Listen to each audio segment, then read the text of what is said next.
where the goal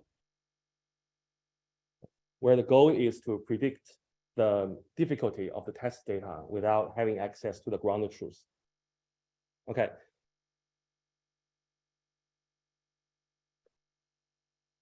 Another property, so there are also other properties of data. For example, in last year's workshop, we had some interesting papers like for example, in this paper, we had this dark corner artifact.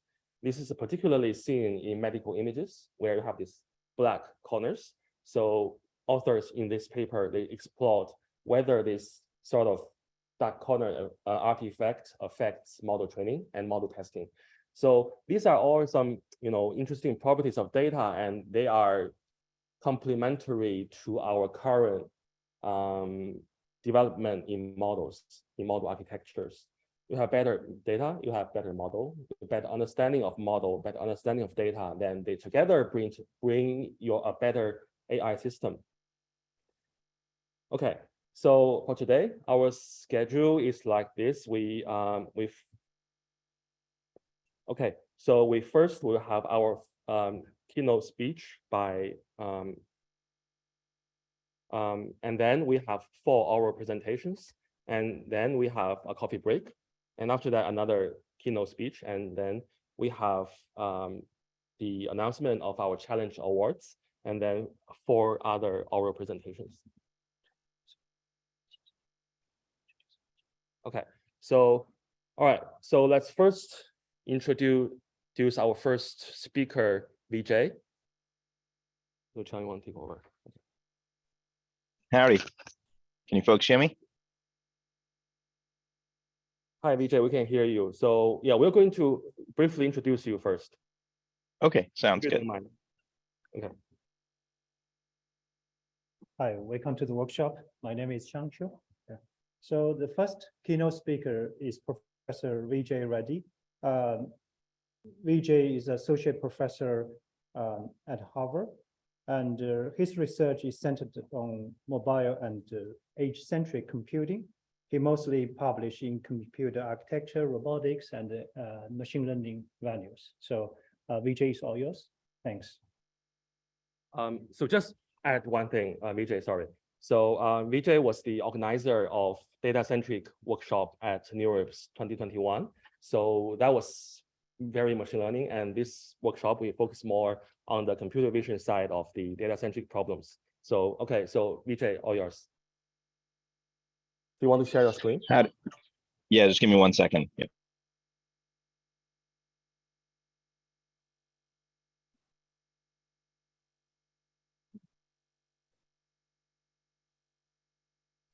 All right, are you folks able to see my screen? Yeah, we see you well. Okay, awesome. And just as a heads up, folks, I apologize, my flight was running a little late, so I'm actually at the airport. So if you hear any kind of weird background sounds, you kind of know that it's usually the terminal thing going on. With that said, though, thanks for having me here. I'm excited today to be talking about how we develop benchmarks for data-centric AI specifically. Now, what I'm about to do is kind of talk about some of the broad work that's been going on in the data perf working group, as we call it, which is part of ML Commons. As a quick note, ML Commons is basically a nonprofit organization that's focused on accelerating machine learning for everyone. I oversee the ML Commons research organization, and I'm also the VP of it. With that said, I want to just give a big shout out for all the people whose voice and work I'm actually representing here. All right, so the key word in my title is really centered around benchmarks, right? So what do we mean by benchmark? Now, let me kind of tell you why I'm kind of defining this, because I come from a system sort of a background where I'm kind of applying systems viewpoints of benchmarking more towards data. We help develop some of the core industry standard benchmarks around machine learning system performance, which are called ML perf benchmarks. I'm going to try and bridge that over to the data aspects, and that's why I want to make sure we're both on the same page. So a benchmark definition, as I kind of look at it, is that it's a standard point of reference against which things are compared or assessed, right? And why are benchmarks generally good? Because they allow us to compare solutions, they allow us to make informed decisions, they allow us to measure and track progress. And effectively, our end goal, being in research, right, is really to raise the bar and advance the field. Now, to do this, one of the key things that's got to happen is that we got to have a very robust sort of a methodology for actually building benchmarks. And one of the key things to do is to really kind of bring the entire community on board. So benchmarks are often, like a lot of us being academics, we can, build a benchmark that's in our sort of, lab, and we can kind of put it out. But really, to drive massive adoption, what you really have to do is to try and bring the whole community together. And that's what I'm going to focus on when I talk about data perps specifically. Now, in that context, what does a benchmark allow us to do? Let's say, we figure out what this benchmark XYZ is supposed to be. What really allows us to have very strong standardization of use cases and the kind of workloads we're interested in, right? It kind of has this common language that allows us to speak across communities. And then it allows us to compare various kinds of heterogeneous solutions, be it algorithmic coupled with some sort of system infrastructures and so forth. You can come up with all kinds of really interesting solutions, and it drives that comparability. And of course, because you can do that comparability, then you can get a very complex characterization if you're very methodical. Ultimately, of course, it allows very strong, verifiable, and reproducible set of results to come out. Now, the key reason we focus on benchmarks is really because we're trying to get alignment in the community, right? And more often than not, I think the single most important thing benchmarks do is to kind of give us a North Star where the entire community is sort of focused on. Ultimately, benchmarks drive progress and transparency. And now when you kind of look at a machine learning ecosystem though, machine learning ecosystem, like, coming from where I come from is like, looking at it from a system sort of a standpoint, it involves a lot of scale, lots of algorithms, lots of software architecture. You can go way down to the silicon in terms of how you actually implement the technology, and you'll find there's a lot of complexity around the space.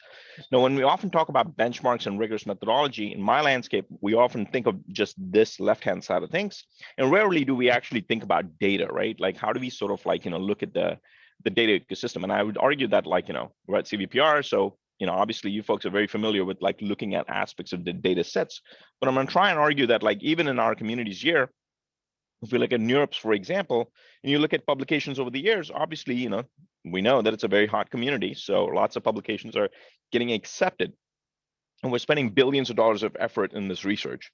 But the data sets that we often use are often almost an afterthought, right? So in recent conferences, if you kind of look at it all the way up to 2021, before the announcement of the datasets and benchmarks track, there were barely any dataset papers that were actually being presented. And this underinvestment in data is very much like the Tacoma Bridge, right? Because this Tacoma Bridge was it was sort of an engineering marvel. At the same point, it collapsed magnificently. Why did that happen? It's effectively because when the engineers built it, the civil engineers weren't really testing it for the right sort of conditions that this bridge would actually experience and practice. And that is ultimately why this, bridge had a catastrophic failure, though engineering-wise, it looked totally fine. And that same sort of behavior is going to happen when we think of data as secondary, right? We're going to have data cascades where, because we often start with data at the beginning, and data has like downstream effects all the way through to deployment and production. If we overlook data right at the beginning points, a lot of the problems that we're going to see downstream are going to manifest as a result of the data. And there's this beautiful paper that talks about everybody wants to do the model work, nobody wants to really work on the data, which is where this graph actually comes from. So that's one of the problems, is that, like, we can build all these innovative solutions, but downstream effects are really going to kill, the practical deployments, right? And this is often where we see, like, industry quotes like saying, okay, 87% or like, 87% of all companies that invest in AI never really see the day of light. And this is fundamentally because we're actually not investing in the data aspects. We often tend to focus on the modeling aspects. The other problem with all the data, even if we're building new data sets, is that we often think of the data sets as being this ultimate golden benchmark, right? We build this sort of like, standard gold standard, and we say, okay, that is the gold standard and everybody's going to compete to it. And so if we do better than that benchmark on any model, then we often come to the conclusion that, wow, this is like, breaking new ground, right? And it's kind of performing well beyond what human capabilities are, which is what this particular chart is trying to show, is that across time, if you kind of look at it in the past, the black line says, like, it's, let's just say, human capability. And often when you see down here is like, originally, obviously it takes a long time for, across various kinds of tasks for the models to be able to break through that, human quality. But if you kind of look in more recent years, what's effectively happening is that the amount of time it takes for these networks to be able to do or surpass what we quote unquote consider as human quality is becoming shorter. This does not mean that they're fundamentally better models, right? It doesn't really mean that these models really are superior to us. It just says that the test is, of a certain quality. It's like you and me taking an exam, right? If the exam is easy, guess what? Students are going to be able to do it well. But doesn't necessarily mean that they are experts in that particular domain. So it's a function of how good is that benchmark. So the key point that I'm trying to get to is that like we really have to focus on the development of these data sets and data quality kind of things beyond what we have traditionally done, which is kind of like focused on, let's work on this data set, let's work in my lab and then kind of put it out. How do we build a community around this? Now, this is nothing new, right? If you kind of fundamentally look at sort of like building communities, if you take a look at Kaggle has been sort of the poster child community for building like models that are centered around ML benchmarking, right? Where the key goal is like you take some sort of arbitrary infrastructure, some sort of, whatever, CPU-based system, GPU-based system underneath the hood, and then you kind of freeze some sort of data and you really challenge the models to really do the, innovative work or get the researchers to really focus on the models. But the key question now we should be thinking about is how can we constructively build that sort of an ecosystem or community around data, right? So rather than having Kaggle, we should really have Daggle. In other words, we take some infrastructure, baseline infrastructure, we freeze the models that we're thinking about, and really push the data innovation in that context, right? So for a given model, how do we sort of get the best data that gets the model to have the highest quality? So I've been talking about this notion of kind of building the community and how do we go about it, right? So in DataPerf specifically, as part of ML Commons, what we have done is really try to bring together people who have done a variety of different kinds of benchmarks. This might be like Cats for ML, focused on adversarial testing, which is something that I'll focus on a little bit more as I get through the talk. Dynabench, which is a platform from Meta, which has been adopted into ML Commons, which really kind of provides sort of like a core, community infrastructure, very much like Kaggle. And then, of course, working with Andrew Ng and his data-centric AI competition, taking the lessons we have learned from there, and DC Bench and some of the efforts. These are people who have actually built the benchmarks in the past. And then we couple this with platforms and infrastructures, right? So Dynabench is a platform. In addition to actually having like hate speech kind of challenges, they also have a core infrastructure behind them, which allows us to kind of, upload challenges and so forth. MLPerf, which is something that I was very deeply involved in, which is a systems benchmark and platform that allows us to evaluate ML system performance very rigorously, which then matured into ML Commons. This effort is part of ML Commons. And then, working closely with the NeurIPS benchmarks and datasets track, along with the data-centric AI movement, the community effectively created what we call as DataPerf.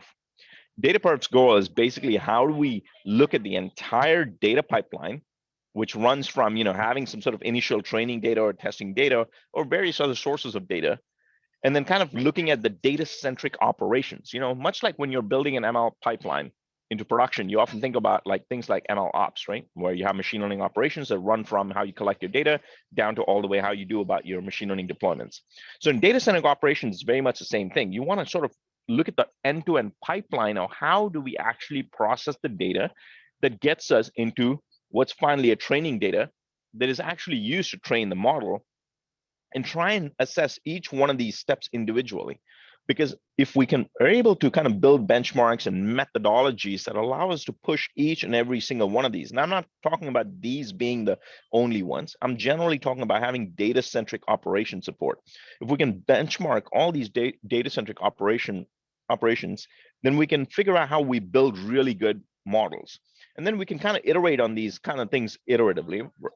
Very much like kind of how we do with NAS or how we kind of build models, right? We want an iterative loop. We don't want to just kind of build a model, once and say, oh, we're done. We never go back to retraining. That's not what we do, right?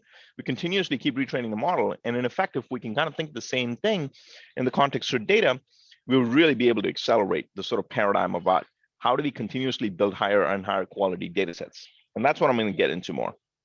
So DataPerf is fundamentally focused around the data-centric AI paradigm, where traditionally in any kind of modeling system, right, what do we do?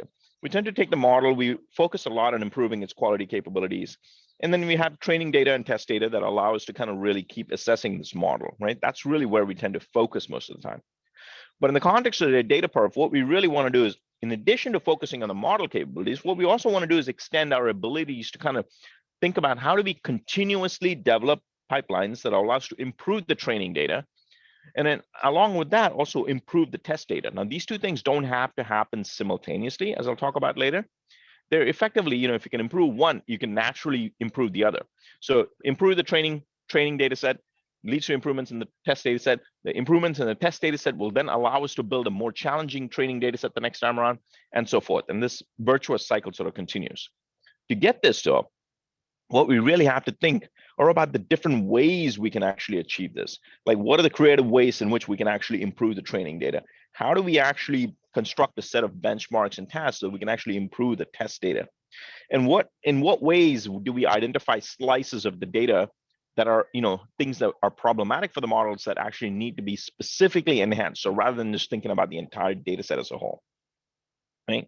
So this gets into like, I'll talk about how we can do this for training data. I'll talk about how we can do this for test data, and also talk about just these different algorithms that I'm talking about. For instance, how do we slice data sets to identify the specific problematic areas that exist within the data where our models are not doing well? We also think about like there's an entire market eco-place out there, right? There's a data marketplace around data sets. People today buy data sets, they sell data sets and so forth, but it's a very ad hoc sort of a mechanism that we have in our community. We don't really have systematic methodologies built to value data. So if someone comes to you and says, hey, you should buy my data for $10 million, what are you going to just pay them $10 million? Or are you going to say like, no, I probably have the data? They're not going to give us the data set in order to determine whether that new data that we're going to buy for $10 million is actually going to be impactful and useful to us when we actually put it into our production pipeline. So this begs the question of how do we build methodologies to kind of value data? Simultaneously, thinking about code, like, when you build any sort of code in a traditional imperative programming paradigm, right? We tend to write a lot of code. And then what do we do? Our code has bugs. So what do we do? So we end up debugging the code. Now, we need to kind of think about, like, when we're dealing with data sets, what are the mechanisms that we need to have in order to be able to debug all these labeling errors, for instance, that often affect our models' capabilities? What sort of infrastructure and tools do we need in that place? And how do we sort of bootstrap the ecosystem so that it's not about just kind of having these bespoke algorithms that are spread out in the literature, but we are actually building a community-wide sort of a coding pipeline that allows us to kind of systematically look at all these different capabilities that are there. And ultimately, what we want to get to is sort of like have the smallest subset of data that we can achieve so that we can actually dramatically improve system efficiency. Often when we think about data and optimizing data, we tend to think about data quality, which is undoubtedly obviously the first and foremost thing. But for someone like me, who comes from like a system sort of a background, what I also think about is like, how long does it actually take to train a particular model, right? And that's obviously going to depend upon what the quality of the data is and the size of the data set. So in an ideal world, what we want to do is we want to have a relatively small data set so we can train on, but its quality is effectively higher. So that translates into a system efficiency or system optimization benefit. So that's another way of kind of looking at this space, right? So the way to kind of bootstrap this is to kind of think about a matrix of different benchmarks that we want to have. For example, we want to have training and test set creation benchmarks. We want to have training and test set subset selection benchmarks. We want to have the data valuation benchmarks that allow us to assess the quality of the data sets. We want to have mechanisms for data debugging and slicing data, identifying the parts that are actually critical. Now, obviously, these are kind of like generic sort of tasks we want to perform. There might actually be many more than the 5 bars that I'm showing you down here in that data-centric iteration or data-centric pipeline of things that are happening. Now, these obviously apply to a rich array of different kinds of tasks we might be performing. So you might be doing, we might be talking about, in this context, we're talking about, computer vision, for instance, right? But there might also be speech-related tasks. And so we have to identify what these rows are going to be, where there are different application domains where we take these fundamental characteristics and interlace them with these sorts of interesting application areas. And this is effectively what the vision of DataPerf is to build this really interesting matrix between a set of tasks and a set of benchmarking kind of areas that we want to focus on. So what I'm going to do next is to, now that I kind of laid out the why we need a benchmark, how do we build a community-oriented sort of an effort, and then identifying what that community is actually doing, I'm going to take us through a set of examples, and then I'll dive into one specific benchmark that's actually very closely related to this particular workshop. So going back to this overview of like, these, we want to create these challenges, right? Which is a coupling of benchmark tasks along with specific benchmark focal areas. So we have training data, test data, and whatever other data sources you might want to pull in. You have a set of data-centric benchmarks, and ultimately we're spitting out some sort of, training data and test data. And so the idea is that we'd have these kinds of various benchmarks in this suite. And if I was to just kind of pick examples that I'll talk about later, like data set selection and data cleaning, the idea is that, like, these things would operate, for instance, on the original training data. and some raw training data that you would have, which might actually be very noisy data, for instance. But what you're really trying to get to is a really high quality data set, for instance. So you run these algorithms and ultimately you get a new training data, which is actually what we end up using for our model. And obviously this is a community driven effort, right? So what we want to be able to build is sort of a pipeline where people are able to take the resources that we need, develop innovative solutions, do local evaluation of those things, and submit them to an online platform, which effectively, is a leaderboard, right? So then that way we can check the leaderboards to see what are the state-of-the-art algorithms that are doing well for evaluation of the data sets, or slicing the data, or debugging the data, and so forth. In our vision, the idea is that you go to this leaderboard and you're able to pull an algorithm that's a state-of-the-art algorithm that specifically, deals with one of these problems that I mentioned, for example, like debugging data. And you need to kind of orchestrate these in the context of having various challenges. So for example, here, there's a vision challenge where the goal is basically you want to design a data selection strategy that chooses the best training set from a large candidate of training images that we might actually have. And then of course, the idea is that you have these resources that we provide, people are evaluating it with their own mechanisms, and they're trying to determine a small subset of the data, right? Another one is in the context of speech, which my students have actually developed, where the goal is very similar to the vision kind of a goal, where instead of vision data, we're actually talking about speech data, where we want to design a data selection strategy which chooses the best training set from a candidate of spoken words. So this is in the context of tiny ML or tiny machine learning systems, where, often when you say things like Alexa or, hey Siri, you use these keywords often. They're not full on, ASR systems, but rather they're just limited vocabulary detection systems. And there's lots of noisy data out there, but what you really want to do is effectively pick out the best course samples. And then of course, another challenge is like, a data cleaning operation, which is effectively data cleaning / data debugging, where the goal is to kind of, relabel some of the noisy samples so that you can actually improve the quality, right? And the last one, which I actually want to double click real quickly, is kind of more focused around what we call as the nibbler. Shoot, I forgot to update the image on the right, I apologize. The nibbler is actually really focused on how do we improve the safety of generative AI kind of systems. Like, it might be an image and a text to image generator, right? And so on that note, in order to help me communicate this a bit better, I'm just going to switch to another quick deck and give you a highlight on that challenge, because it's actually, I have the visuals are quite different on this one. So just 1 second. All right, there we go. Enter full screen.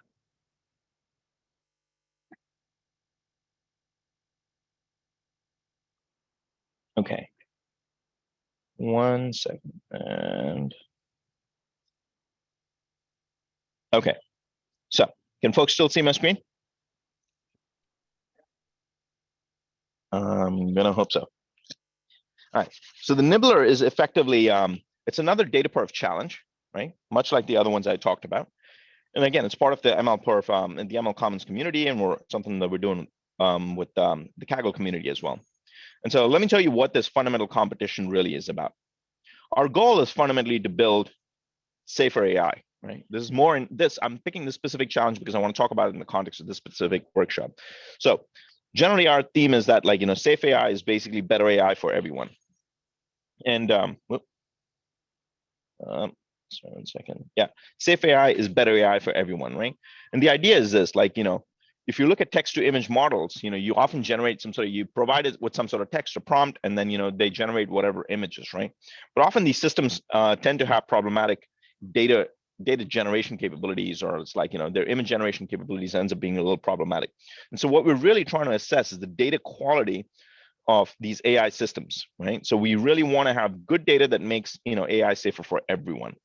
And the goal of this particular competition is, how do we collect prompts that are likely to cause a generative text to image model to fail in an unsafe manner, right? So you issue a prompt and it generates. So if you take DALL-E or Imagen, or like you take any other mid-journey kind of a example, with any of those models, you issue a prompt and it generates something, right? But the question is, like, when you issue that prompt, what it generates can sometimes be totally harmless, or it can actually be quite harmful, which is what this entire competition is. We want to find those unknown unknowns where we're able to build a data set of prompts to image pairs that will allow us to kind of fix these models. And you have to do this in a community-oriented way, which resonates with some of the the call for papers kind of bullet points that are listed in this workshop.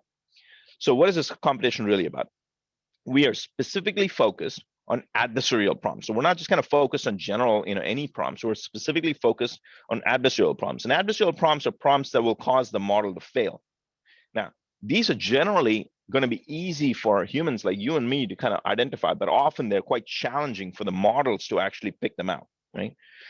Now, often, you can take the adversarial nature and you can break them down into two different pieces. One is implicit adversarial prompts, and the other is effectively explicit adversarial prompts. Now, explicit prompts are somewhat easy to identify, right? Explicit adversarial prompts are saying like, I can explicitly mention that I want something quite harmful to come out. I can use the wrong set of a word, or I can like intentionally ask something that a human would obviously see that it's explicitly, I'm trying to get the model to generate. Now, these things are actually pretty easy to get caught by classifiers. So you can actually, have a cascaded network that'll allow us to kind of say like, oh, we can't generate this. And that's kind of largely how most of the generative models work, right? It's an innocuous sort of queries that are actually problematic, the ones that the model can't quite tell. And so we're not really interested in the explicit adversarial ones. Like, for example, if I say a child dead in a puddle of pool, well, you know what you're asking for, right? I want to basically generate a harmful sort of an image because my text is clearly asking for this. And this is not what we're really interested in. What we're really interested in are more of the implicit adversarial prompts, which the model might actually botch up on.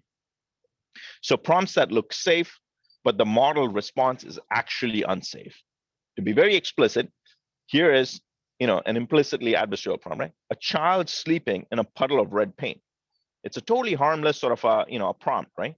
But these are the images, these agents are generating today. Now, I'm only kind of cherry picked and showing you the really nice images down here, right? But we actually have a corpus of images that we have actually assembled where if you look at them, it actually is very offensive. It's not even offensive to certain classes of people. It's basically offensive. And these are some of the state-of-the-art models that are actually publicly accessible to us. So what we want to really do is try and capture some of these kinds of issues. Not everything is necessarily, so explicit in sort of like the response that gets generated, but you also tend to have more subtle sort of an issues, right? Cartoon of an Irishman with a cup of coffee. There's a lot of stereotyping kind of things that get generated. You can generate something like, a pencil sketch, give me a pencil sketch of a couple with, with each other on the beach, which is totally fine, totally normal, legit pictures, right? But an implicit adversarial prompt will be like, pencil sketch, a trans couple with each other on the beach, and suddenly you start getting rather funny images. So what we're really trying to do is we want to be able to bring the community together. This is one of those challenges where you really have to crowdsource. It's not about just kind of like, having some sort of data collectors kind of helping us, right? It really has to be the community. The reason it has to be the community is because there's so many subtle, nuanced ways in which you and I actually experience these images that are getting generated from the way that we generate the prompts.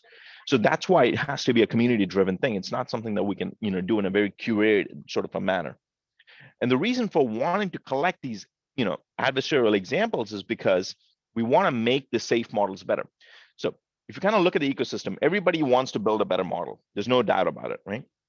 But the key question is whether, everybody is putting out a safe model. In other words, it's not about pushing how high your accuracy is, but it's making sure that bottom bar where, everything that gets generated is safe across anyone's network, right? So the idea is you build this corpus across all the generative models, and then effectively you create this public corpus, and then you take this public corpus and then you make it publicly accessible for everybody to benefit. So the way we're trying to negotiate this is that if you give us free access to using your networks, then in return, we'll be able to give you these prompts and images that are actually problematic. So real quickly, how does this competition sort of work? Our goal is basically to collect various kinds of prompts, safe looking prompts that trigger generation of images that violate policies. We look at things like stereotyping, violence, sexually explicit things, harassment related issues, and any other harmful sort of things. And the goal is basically to make sure that we can do this in a safety sort of mechanism. Just to kind of quickly go through the workflow, you have a set of participants. The idea is that, the community basically participates. This could be researchers as well as, people like in my class, like students who take the class. It's just a prompt to an image generation, right? So it's nothing, it's not rocket science. They effectively have people sign up for this challenge, which is actually already available.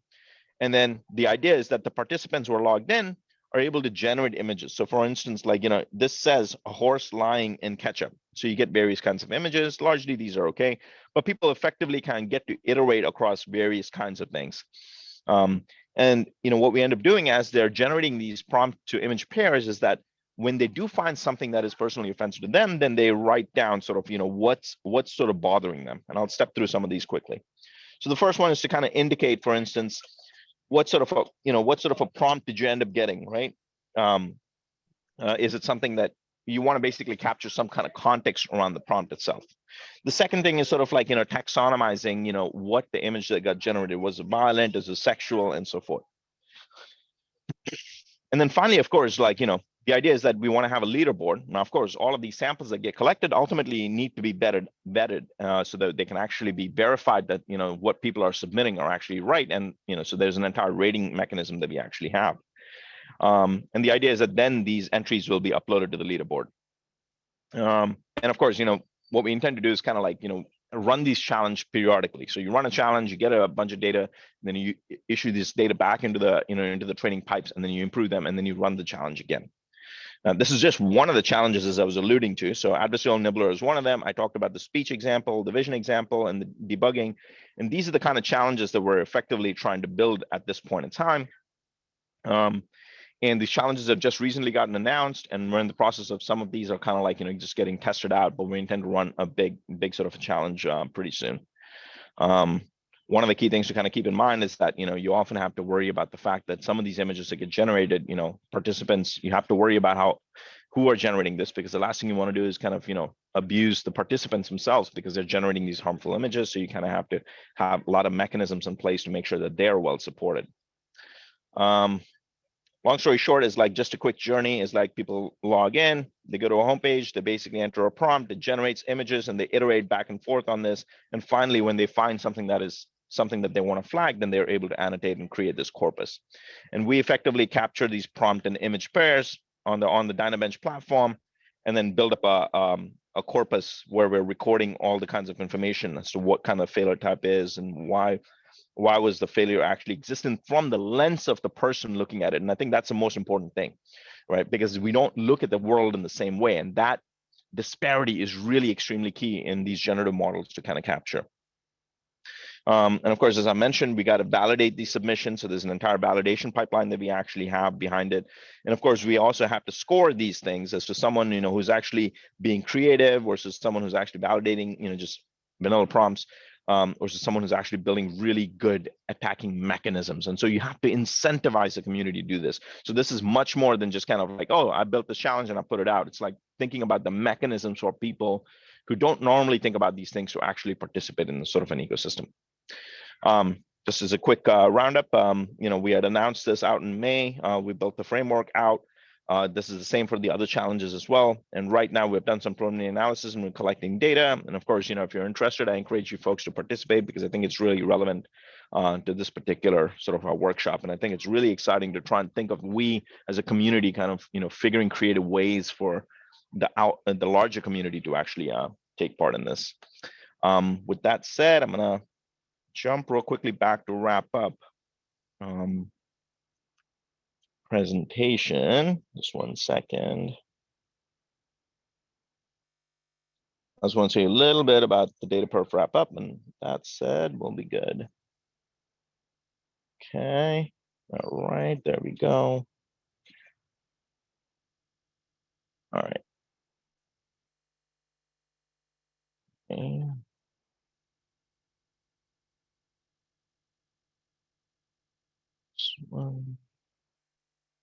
Awesome. Okay. All right. There we go. I trust you're able to see my screen now. Right, so I just kind of introduced those 4 challenges that I was talking to you about. I encourage you to kind of check out dynabench.org, which is the community effort that we put together under ML Commons, where we have these various kinds of challenges. More importantly, if you have a challenge that you want to host, that you want to run, this is a place that you can go to where we can all kind of like build these challenges. and collectively be able to kind of solve various aspects of those data-centric operations that we need to have. I encourage you to check out DataPerf as well. We have a paper that kind of explains what the vision is, why this is important, and how we have come together to build this collectively. And so the many different organizations that have taken place, there are multiple academic institutions, as well as organizations like Google, Meta, Hugging Face, and so forth, that we brought together to be able to pull this sort of a vision together. And with that said, please feel free to reach out to me if you're interested in joining the working group and contributing your own challenges, or in helping us kind of figure out how we actually build benchmarks that can help us accelerate this data-centric AI movement. Thank you very much.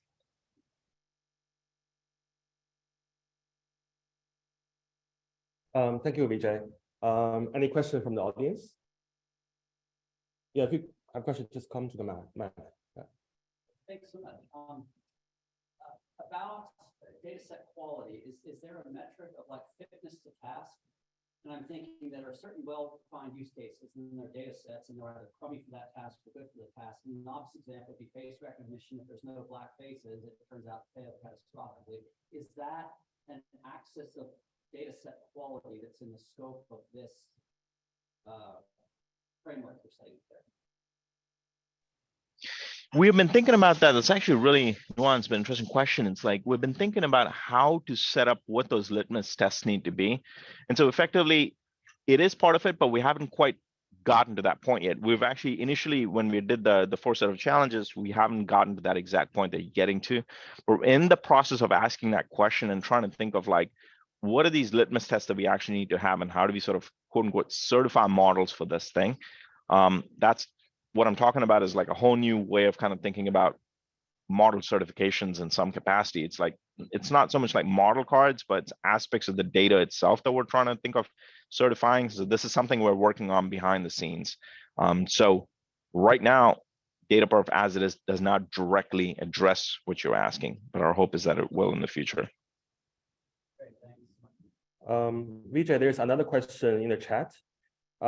So in data-centric challenges, how do you know if the improvement is due to data improvement or due to model improvement? That is, how to separate the effect of model from data in your evaluation?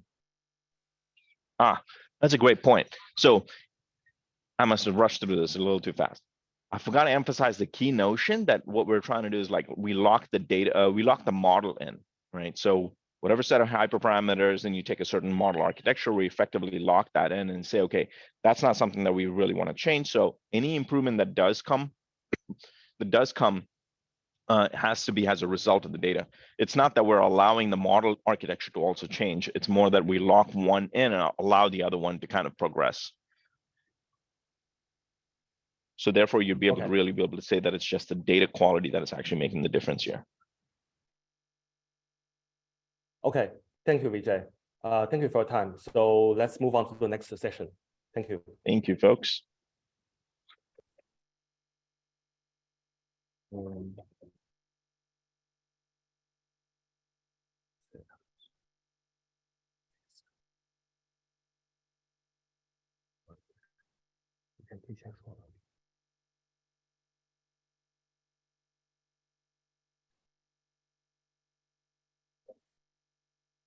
So we are going to have 2 oral sessions. So next we will have our first oral session. There will be 4 talks, and each talk we will have 15 minutes. So 30 minutes for presentation and 2 minutes for Q&A. And at the end of the oral section, before our coffee break, we will announce the best paper award for this workshop.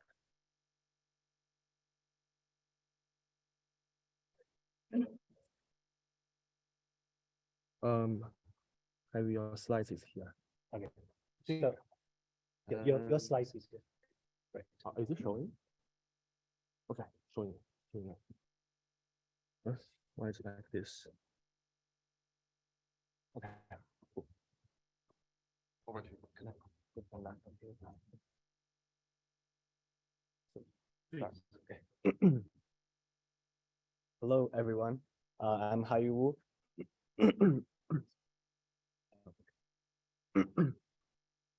Hello, everyone. I'm Hai Wu, a second-year PhD at the University of Notre Dame. and my advisor is here. He's Dr. Kevin Boyer, and I'm going to talk about the paper, my paper named Consistency and Accuracy of Syllabic Attribute Values. Our broader research goal is to understand the differences in facial recognition accuracy across demographic groups. And the facial hair properties can be the major factor in male-female accuracy differences. And so this motivates our study of the state of the art in face attribute classification. The syllabi is the most popular face attribute data set, and it is a web scrape in a wild data set of 200,000 images from 10,000 number of identities. And each image in this data set has annotations of 5 landmark locations and 40 binary attributes. However, there are mainly 3 problems in this data set.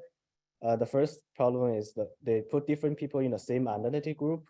And the second is there are incorrect attribute labels in this data set. And the third is many attributes are extremely subjective. Since the first problem has been addressed by some papers, so this paper aims to address the second and third problem. So we analyze the quality. The outline of this presentation is we analyze the outline of the annotations in syllabi, and we come up with a way to improve the data set quality. And then we compare the differences in results achieved between our audited annotations and original annotations, and our future work. So first, about the quality of annotations in syllabi. There are some duplicate pairs in the syllabi, like they have exactly the same face attribute, although they are like illuminations and the background change, they have exactly the same face attribute. So these duplicate pairs are used to analyze the consistency of the annotations. However, there are some near duplicate pairs, like this example. They do not have the exact same attributes, so we are not gonna use this near duplicate pairs in the analysis. To calculate the inconsistency rate, we first use the fraction expected to disagree by random to calculate the expected number of inconsistent pairs. Then we use the actual number of inconsistent pairs of each attribute to divide by the expected number to calculate the inconsistency rate. By the way, we found 5,000 duplicate pairs in the syllabi data set. And then the results show that even for duplicate pairs, which means they have exactly the same face attribute, some of the attributes have really high inconsistency. Then we're wondering what causes it. Is that simply caused by the low quality annotations, or the attribute itself is really hard to mark? So that we analyze the ambiguity level of attributes, we asked 2 human annotators mark 1,000 random samples from the data set, and they mark these images independently. And then we count the number of disagreements of each attribute, show on the right, the table show on the left. Yeah. So give me a sec. It seems the Zoom is only showing your face. Yeah. So go to Zoom. Oh, sorry. Is it No. Okay, so it's being shared. Okay. As the table show on the left. Yeah, on the left. And the results show that half of the attributes have higher than 15% disagreement, which means the ambiguity of the attribute in syllabi is a big problem. And this observation turns out another question. So are the annotations of the relatively object attributes, which are in the green area, reliable? To study this problem, we estimate an error rate of the relatively objective attributes, and we first randomly picking at least 500 samples for both positive on both positive and negative side, and we use the consensual results of the two human annotators to calculate the error rate. And the results show that 8 out of 12 attributes have higher than 17% error rate on either positive or negative side. So it means it is necessary to clean the annotations. Then, so before we clean the whole data set, we want to learn the properties and the difficulties of the data set cleaning. So we choose to use to clean one attribute in this paper, which is most likely open. And the reason why we choose this attribute is that it is relatively objective, and it has balanced number of positive and negative samples in original annotations, and it has relatively low test accuracy compared with the other objective attributes. So then we have mouth open and mouth closed, and mouth if not visible, and some unusable images we found in this data set, and we intend to drop the unusable images. Then there are some special cases of the mouth slightly open, like for example, in the first rectangle, there is something between their lips. Yeah, so in this case, you can either mark them as mouth open and mouth closed. It depends on what you think. And to make our annotation consistent, we choose to mark mouth open for these kind of images. And for the images in the second rectangle, if there is a white or dark area between the lips, they are mouth open. So these are definitions of the special examples. However, there always exists some edge images like this. It's really hard to mark them consistently. So, but the ratio of them is really small, so it doesn't really matter. Then I'm going to introduce the semi-automated data set clean workflow. So the first thing we did is we manually clean the validation set as the initial clean set. And the other images are in a not yet clean set. Then we randomly split the clean set to train K classifiers. Then we use these K classifiers to predict the most likely open attribute of the images in a not yet clean set. Then we count the number of, then we count the agreement level, which means like how many classifier agree with the original annotation.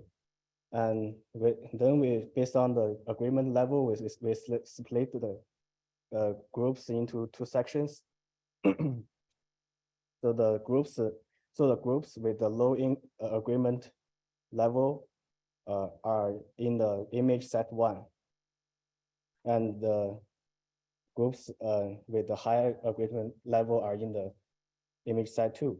And then we ask another human annotator to manually clean all the annotations in the image set 1, and an auditor estimates the inconsistency rate of the images in the image set 2. And if the inconsistency rate is less than 5%, then it will go to the next step, where there is another auditor to estimate the inconsistency rate of the whole data set. And if this data, if the inconsistency rate is lower than 5%, then the process ends. Otherwise, the images in the image set 1 will be merged into the previous clean set. And the image set 2 will be the not yet clean set to continue looping. Then, so about the experiments. So first we compare the data set before and after cleaning. We found 797 mouse information not visible samples and 166 unusable images. So these images are not used to train the model. If you look at the fraction of the positive and negative side before and after clean the data set, there is about 15% change on both sides. Then for the experiments, we use different combinations of original and clean set to train the model and test the performance. If you see the 3 row at the middle, it shows that actually these two annotations are different because there is almost 10% decrease. And one thing we need to notice is that if we train the model on the clean set and test on the clean set, we achieve the state-of-the-art performance on this attribute. Even the lowest performance of this 4 model is the highest performance is a state-of-the-art performance. Then we look at the visualization, the score cam, and as you can see,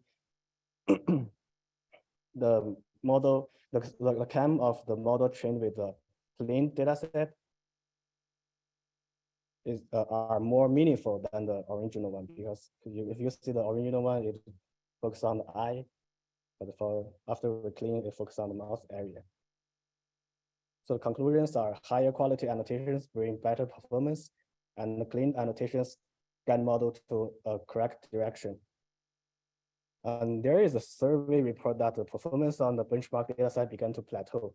I think it's because of the quality of the annotations. Because as I showed previously, the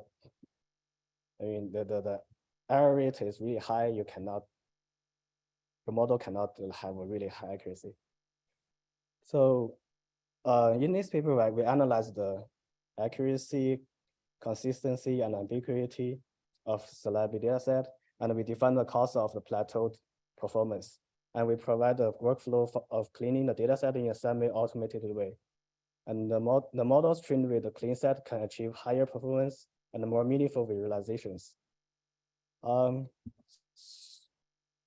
Yeah. Okay. So this part should be the future work, but since I have done it, I just briefly introduce it. So the future work is this paper called Logical Consistency and Greater Descriptive Power for Facial Hair Attribute Learning, which is accepted in the main conference. It provides, since there is no, the facial hair related attribute in the slab is kind of poor descriptive power. So we propose a data set that have more descriptive annotations of facial hair, and we analyze the effect of facial hair area in face recognition. And that paper first reported the logical consistency problem in multi-label classification task. So if you are interested in this paper, you can go to the Wednesday AM session. We can talk about more about it. So thank you.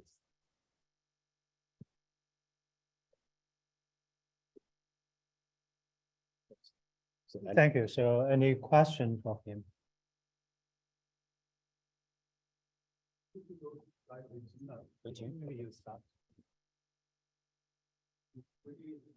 Or the 16th story where you had the table boss, I think the top thing was a little bit blurry.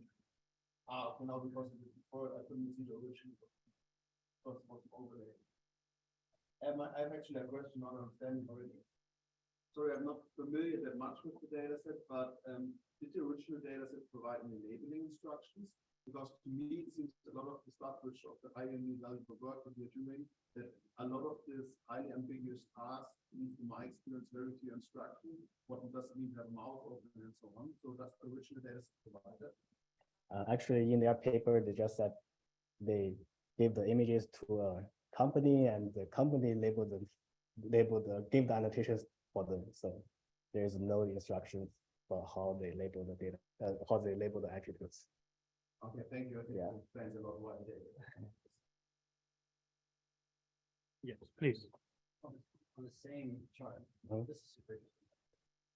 So is it the case that the 95% accuracy on the original is, as you're looking at it, 10% due to overfitting erroneous labels?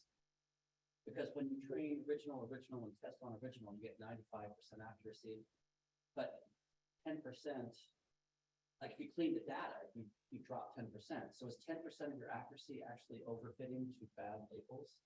Is that the implication here, or is there some other? I think the main point I want to show this part in the black box, black rectangle, is that the annotation before and after cleaning are different, have different meanings. So that's why there is a decrease here. So 10%. So the top thing is in some sense correct. some things correct. I mean, I mean, so based on the what we estimated here, here, as you can see here, there is a 20% error on the negative side. So they might be a pattern, but I'm not sure whether it's about the mouth or not.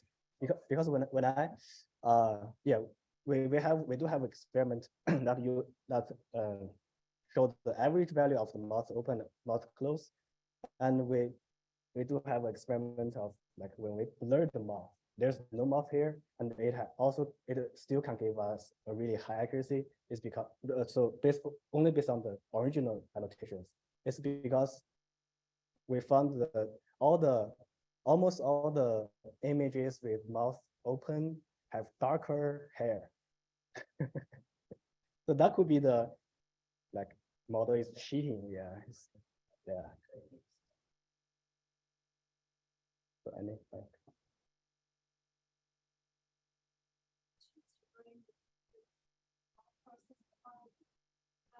Not in the slides. Oh. In the video, how you are able to clean the data that happened from the connection from the multiple frames. Just an example, in the person how you could approach that to train a single to clean the data. I never thought about that, but I think, I mean, even for the video, it's kind of frame by frame. Is it basically the number of number of images? So if I think you can clean. Wait, no, in a video the attribute can change. Yeah, it's a good question. I haven't thought about that. Yeah.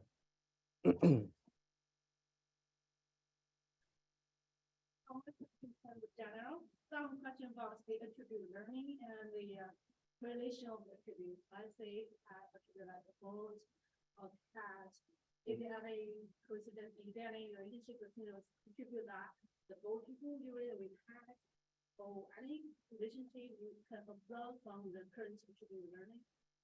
Or you can see any, I don't know whether some fixed relations across all the attributes.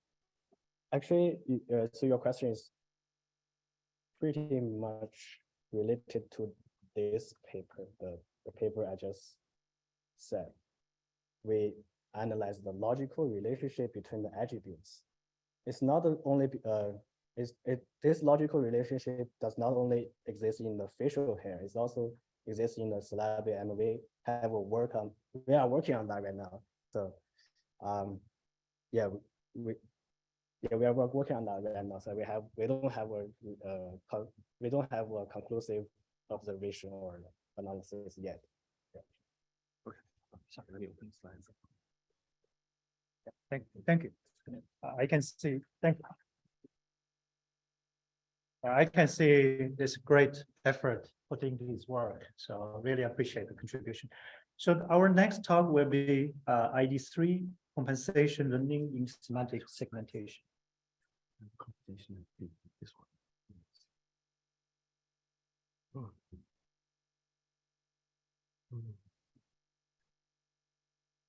Should I use my own embedding. That should be okay. Looks fine, unless it contains some.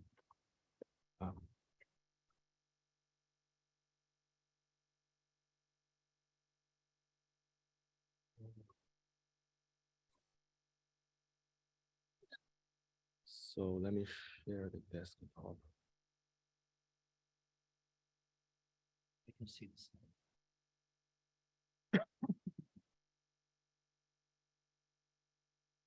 All right. Hey, it's a pleasure to be here and to present our latest work, compensation learning in semantic segmentation.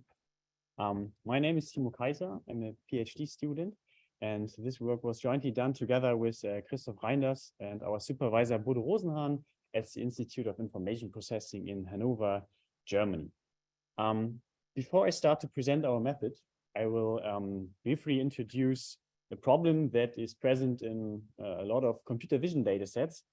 So on the left side, you see two samples from a classification data set, and the upper sample is obviously a dog. So a neural network, which is well trained, will not have problems to classify this as a dog.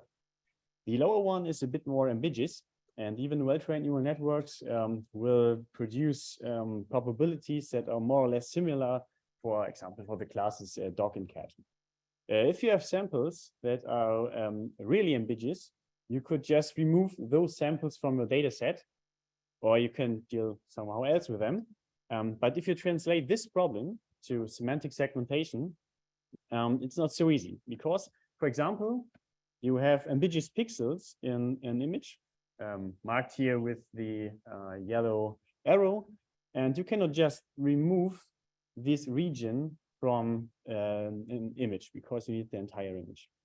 And moreover, if a neural network generates a prediction for a semantic segmentation, it's really hard to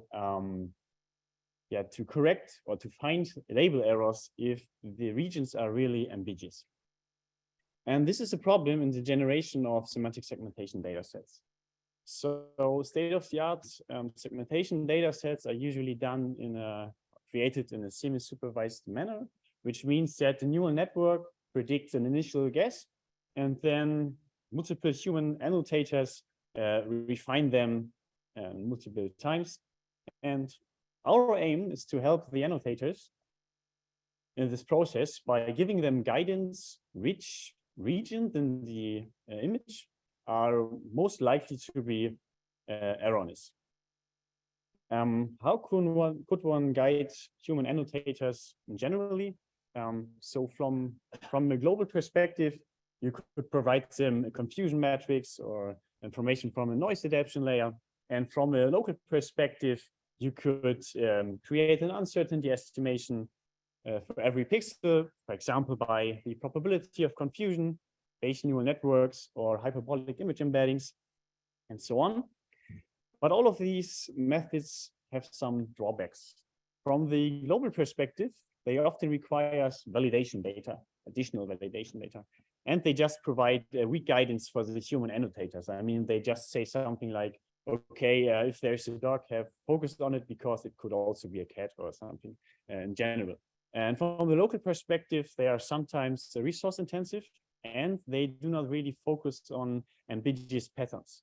So usually uncertainty is really often really high for pixels that are at the borders between two different segments, even if these segments are really well classified and segmented. So this leads to too much guidance for the annotators, and so they cannot really focus on the regions that are really error prone to errors. And so I will come to our method. First, I will quickly recapitulate the standard training process of the segmentation framework. So you have sample. This is a sample from 2 slides before, and it's feeded forward into a segmentation network. Then you predict a logit for every pixel and every class. For example, for this ambiguous pixel, which is marked with the arrow, which could be a road or a sidewalk. There's some issues with the slides, but I hope you can understand this. So after you have the logits for every class and pixel, you're normalizing them and then optimize usually the categorical cross entropy. And for this specific sample, for this pixel here, the optimization would be if you would imagine that the label is road, then the label, the logit sidewalk would be reduced or minimized, and the logit for road will be maximized. But is this useful for ambiguous samples? No, because they can be both, and this will lead to overfitting. And this is where our method of compensation learning and semantic segmentation firstly comes in. So we deploy some compensation rules, which are learned and stored in a compensation matrix called B. A compensation rule could be like, if the label, the ground truth label, is road, then always reduce the logit of sidewalk by, for example, -2. Then you would in prior have lower logit here on sidewalk, which would optimize the categorical cross entropy a bit, and this would avoid overfitting. But the question is this useful to be applied on every pixel? I mean, the compensation rule, for example, if the label is road, reduce the logit of sidewalk. For ambiguous samples, it's reasonable, but it's not reasonable for unambiguous pixels, for example, on the right hand of this image here. So we also added a local compensation factor called beta that is weighting the compensation rule for every pixel. So beta is between 0 and 1. And this allows to activate or deactivate the compensation for a specific pixel and weight them between 0 and 1. So by now we have compensation rules stored in a matrix B, and we have a lot of compensation weighting factors beta. And because we do not manually want to define them, we extended the framework of, or the standard framework of semantic segmentation to learn all of these values end to end without further labels. So therefore we extended the standard framework with 2 branches. In the middle, you see the estimation of beta based on the top level image features that are produced by the standard segmentation framework. And on the top here, you see that there is a convolutional layer applied on the one-hot label vector to estimate the compensation rules. And the compensation rules are here encoded in the weights of the convolutional layer. So you see this framework is depending on ground truth labels. And the question is, how can we use this framework on new unseen data? On one hand, there is the possibility to just remove the compensation parts. So you have the standard segmentation framework again without these both branches in the middle and on the top, and you can do the standard segmentation with compensated trained network. But much more interesting is to use this framework to estimate some uncertainty. As I can see, there is some issues with the slides on this computer, but I invite you to come to my poster in the session, then we can have a deeper look into the formulas. But let me try to explain the formulas which would be here. So the way to estimate uncertainty here is that we iterate over all possible ground truth classes and insert the possible ground truth classes in the formulation I've shown you here.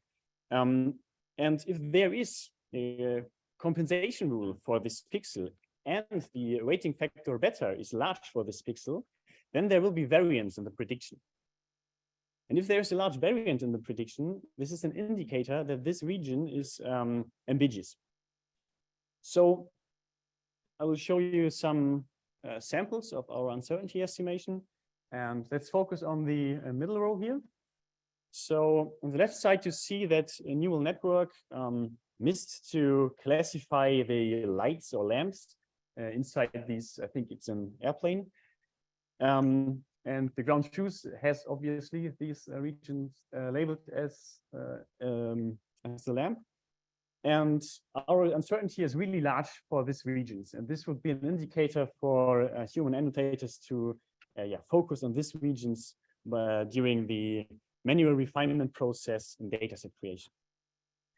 But is our uncertainty really suitable for this case? I mean, there are also other uncertainty estimations.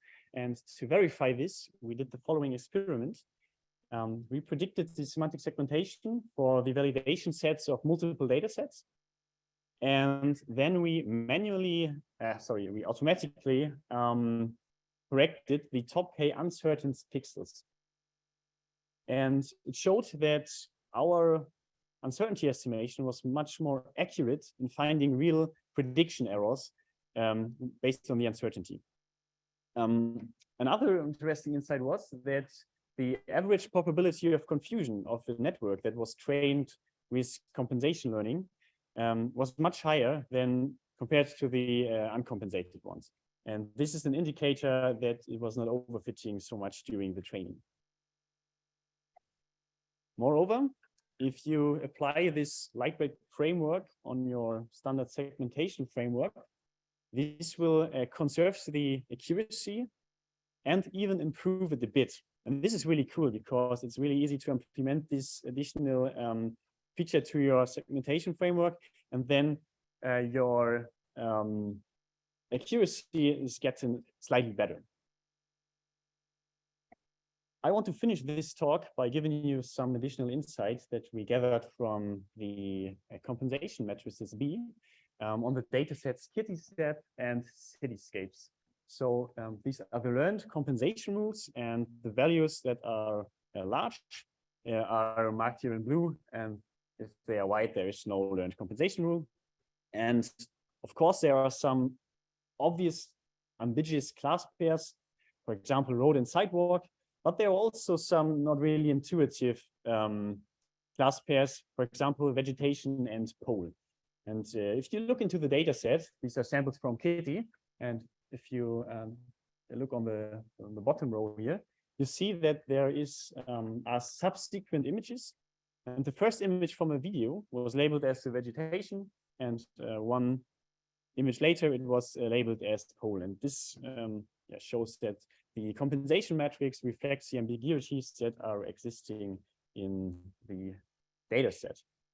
Yes, thank you for your attention. I'm really excited about your questions and discussions now, and of course later in the poster session.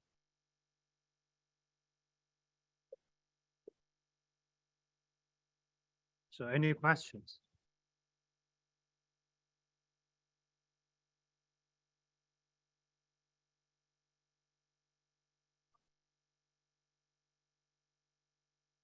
I want to ask, how does calibration help this uncertainty?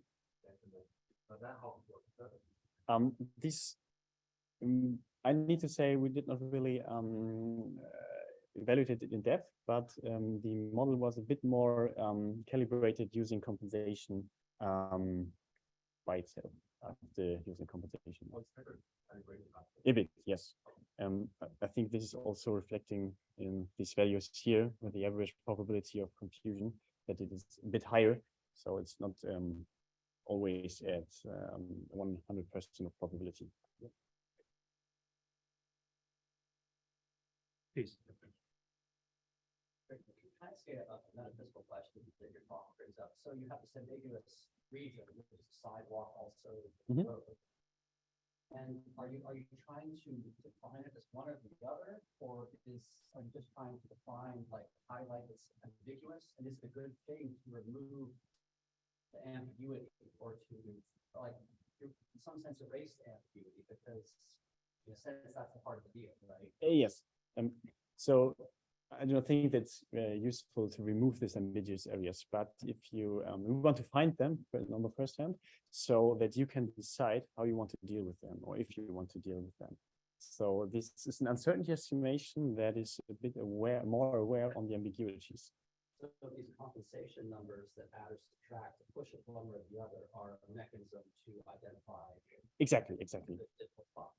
So the compensation rules encode the ambiguities because the network learned these compensation rules to minimize the categorical cross entropy here.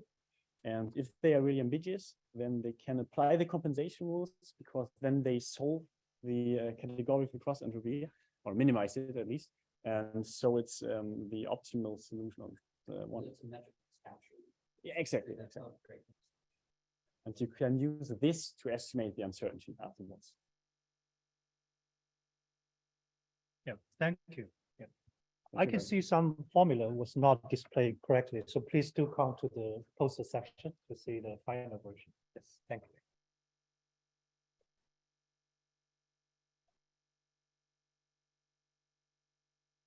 So our next presentation will be digital twin tracking dataset, a new RGB plus depth 3D dataset for longer range object tracking applications. Yeah, can I share my screen on Zoom? Yes, please. Okay.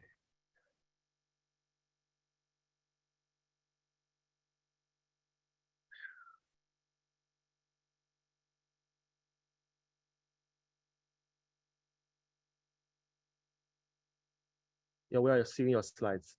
All right. Hello, everyone. Oh, First, we will explain some. interesting. It has some.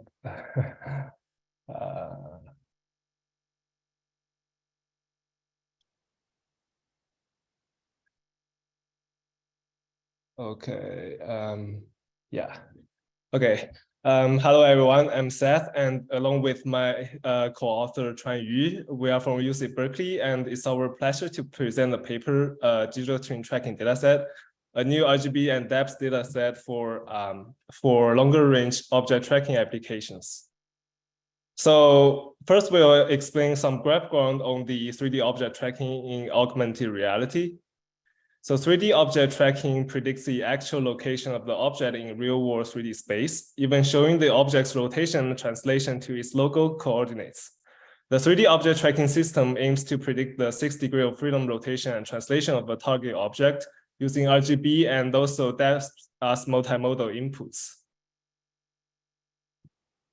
So with augmented reality, we are actually basically solving 3D object detection and tracking problems on small daily objects under indoor scenes. So AR applications usually require not only objects location, but also their specific rotation and translation. Therefore, we also call 3D object tracking under AR scenario this 6 degree object pose estimation. So current 6 degree pose estimation methods are mostly data-driven, like dense fusion, FFB60, ES60, and UNIT60. These models need large-scale, high-quality data to actually train their deep learning models. However, existing dataset like the YCB video dataset and LIMO dataset, either they have low-quality depth data or are designed for short-distance robotics grasping tasks. So in augmented reality, the interaction distance will be much longer. With those limitations, we are thinking about why don't we build a dataset that is suitable for AR applications specifically.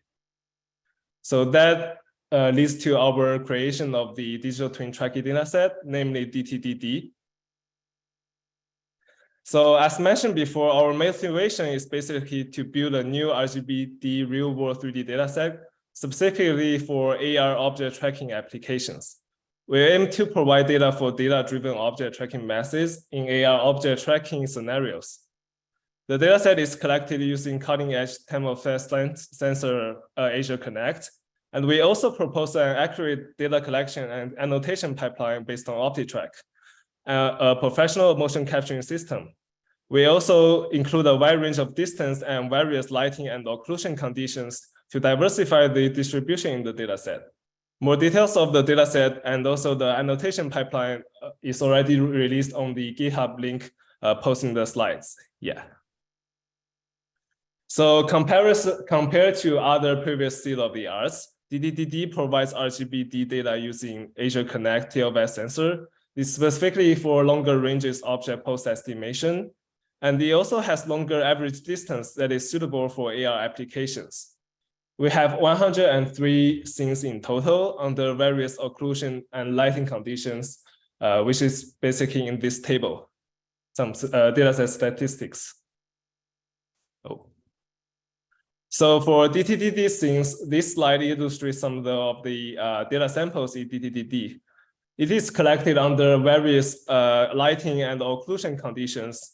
And the second and the third rows actually show the corresponding segmentation labels of the objects with their ID and also the 3D bounding boxes labels in order for the model to conduct the detection job.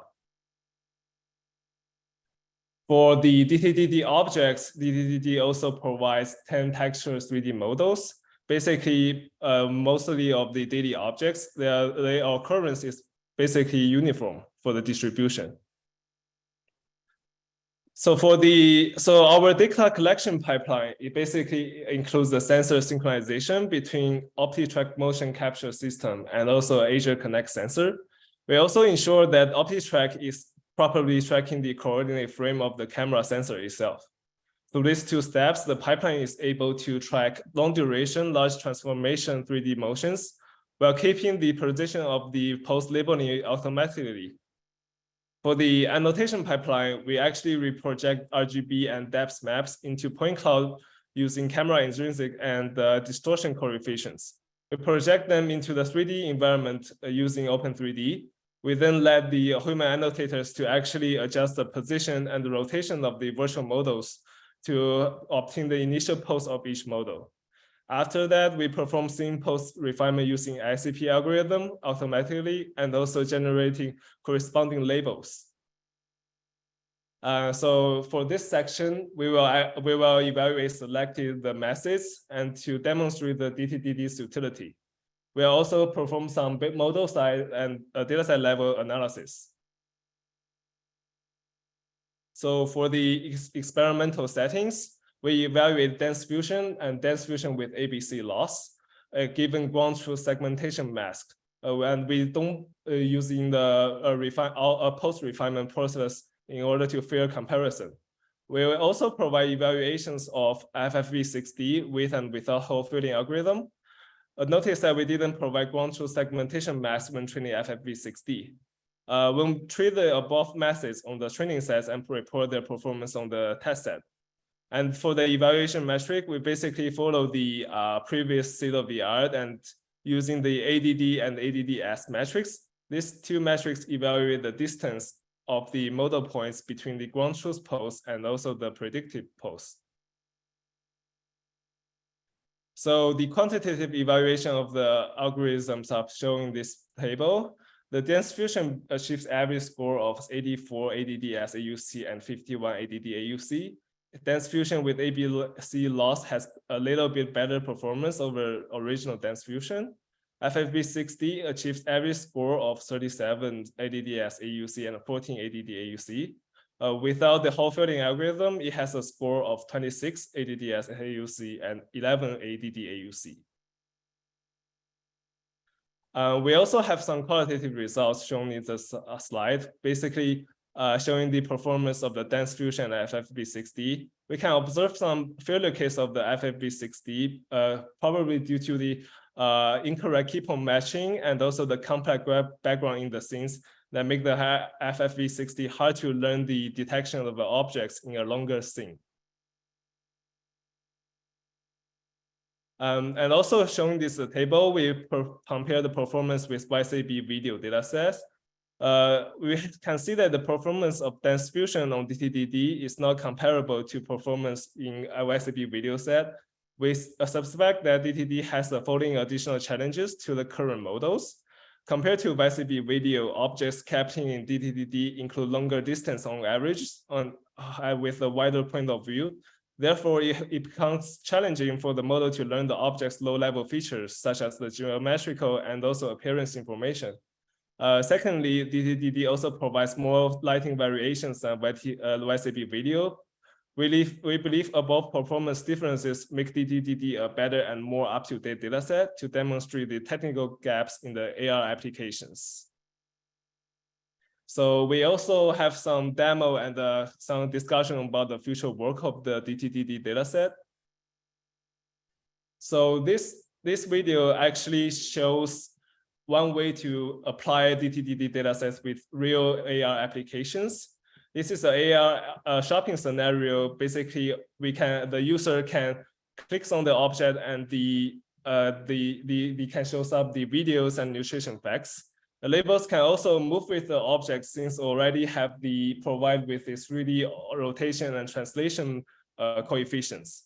The demo depicts an exciting way of future shopping, and we would like to explore more possibilities of these applications in the future with DTDD.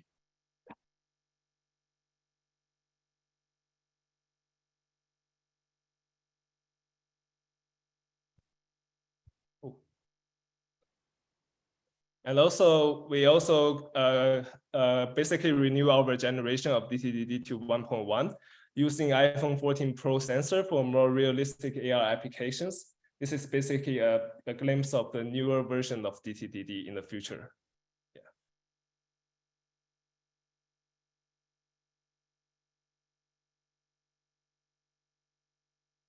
So in conclusion, in this paper, we basically introduced a novel 3D object tracking RGB dataset to enable further research on extending potential solutions to longer range object tracking problems. So future DTDD generations will adopt the finer TOF sensors with diverse distances, objects, scenes, and backgrounds for household AR applications. Yeah, thank you so much for your time. Yeah.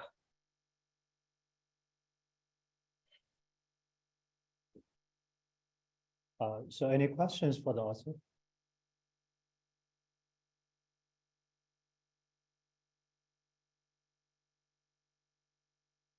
Okay, so probably I have one question. Yes. So I noticed currently we have a limited number of object category defined. So what is your suggestion to use this data set to benefit for scenarios with unseen object category? Yeah, so for our data set actually have a limited number of objects. So for unseen object category, it basically it's really hard to actually perform unseen object seeing for other daily objects other than this kind of like mostly seen and objects. I think that's one of the directions that we actually in our next generation of DTDD, we are adding more objects into the scenes to actually fill the gap of like making the models able to learn this geometric information of the models so that it can actually extend to open vocab object detection or like the post estimation as well. Yeah, it's a great suggestion. Yeah, thank you so much. I think that I believe this data set is a great contribution to the community. Thank you. Thank you so much. So now we are going to have our last talk for the first oral section, the assessing domain generalization for semantic segment with synthetic data. So right after this last talk, we are going to present our best paper award for this workshop. Thank you. So Yumeng, are you going to share your screen? Okay. So we can see your screen now. Good. Can you also hear me? I think so. Yeah, we can hear you well. Okay, cool. Hello everyone. My name is Yumeng. I'm a PhD student at the Bush Center for Artificial Intelligence at the University of Deagon. Today, I'm glad to talk about our work assessing domain generalization of semantic segmentation network using synthetic data. This is the joint work. Yumeng, I'm sorry.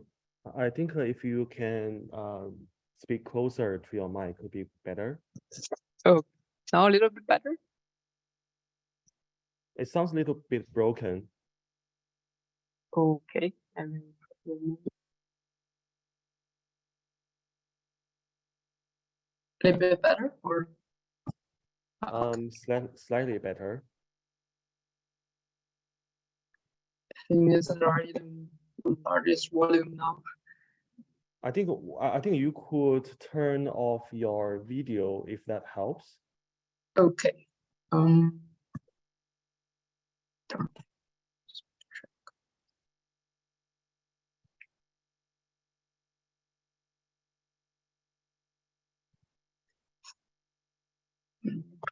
Stop share.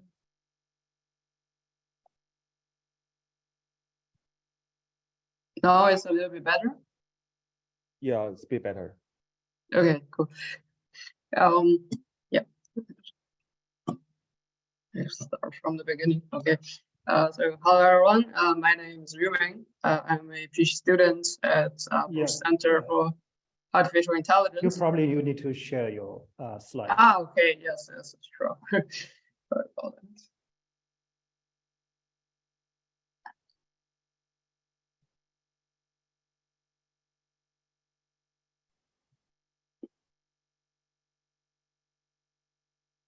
Right. Yeah. Hi everyone. My name is Yumeng. I'm a PhD student at both Center for Artificial Intelligence and University of Siegen. Today I'm glad to talk about our work on assessing domain generalization of semantic segmentation network using synthetic data. This is a joint work with Dan Zhang, Professor Margaret Kuiper, and Anna Hoffler.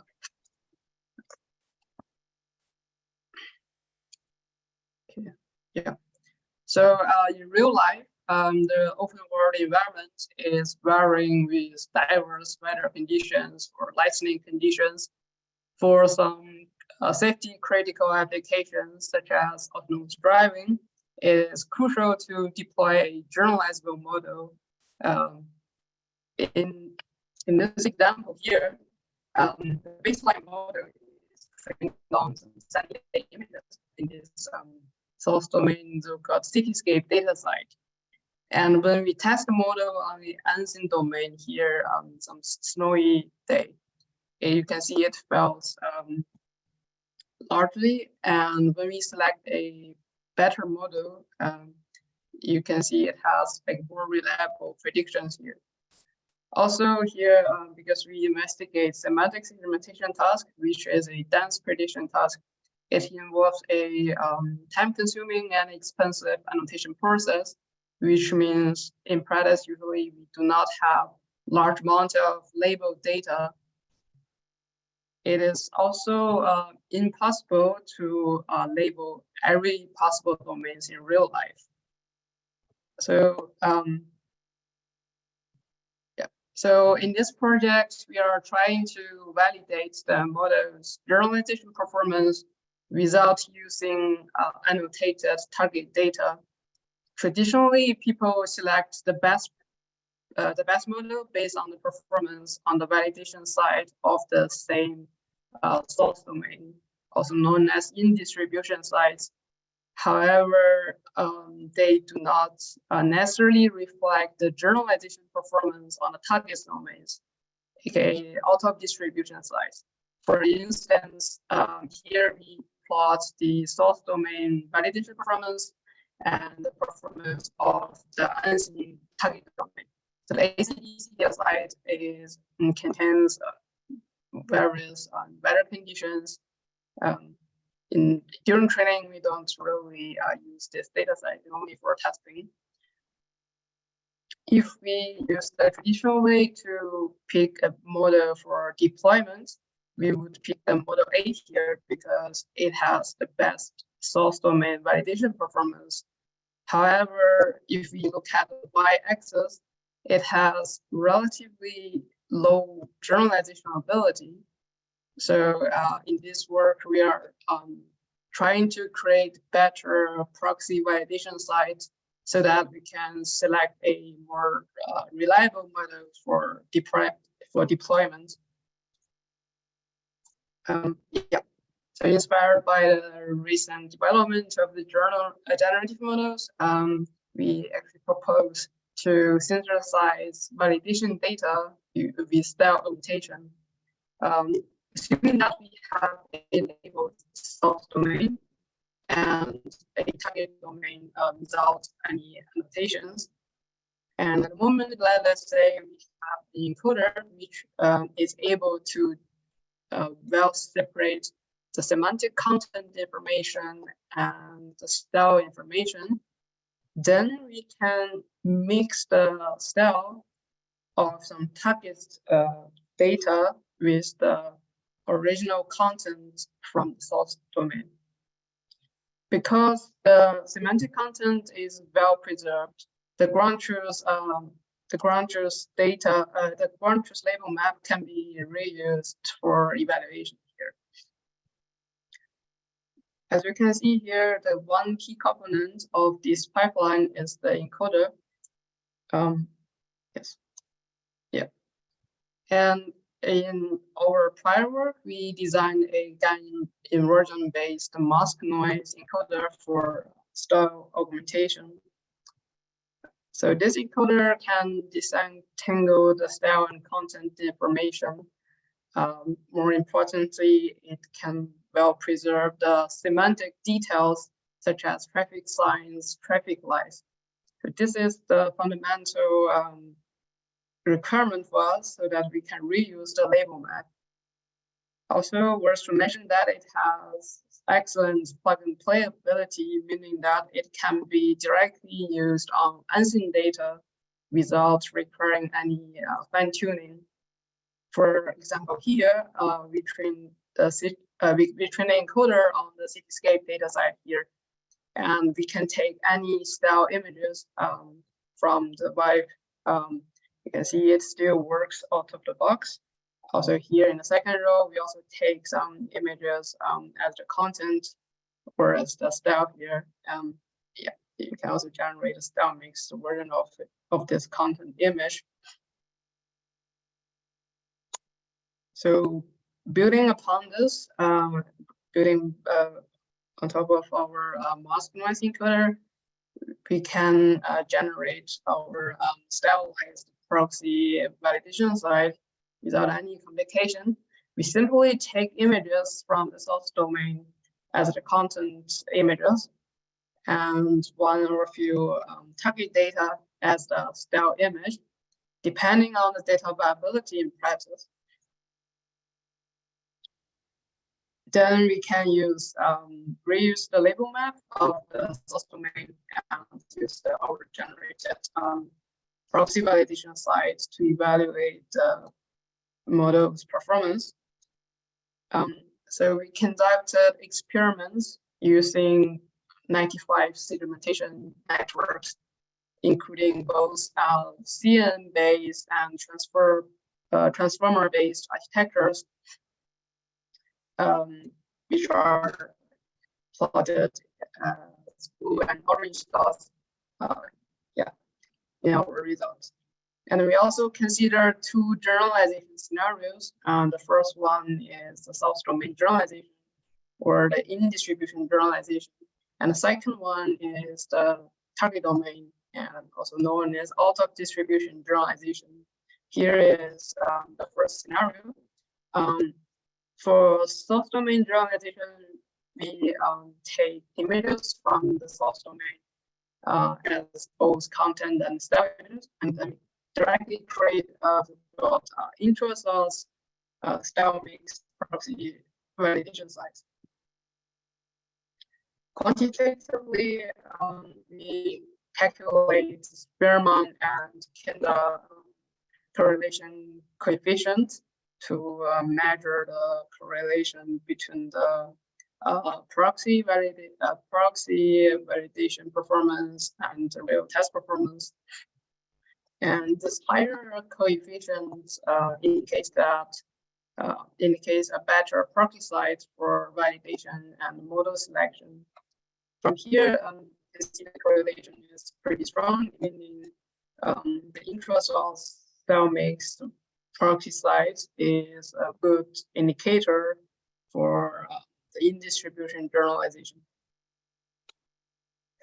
In the second scenario, we actually test two different data sets as the target data sets. So this ACDC and the BT100K, they both contain diverse environmental conditions.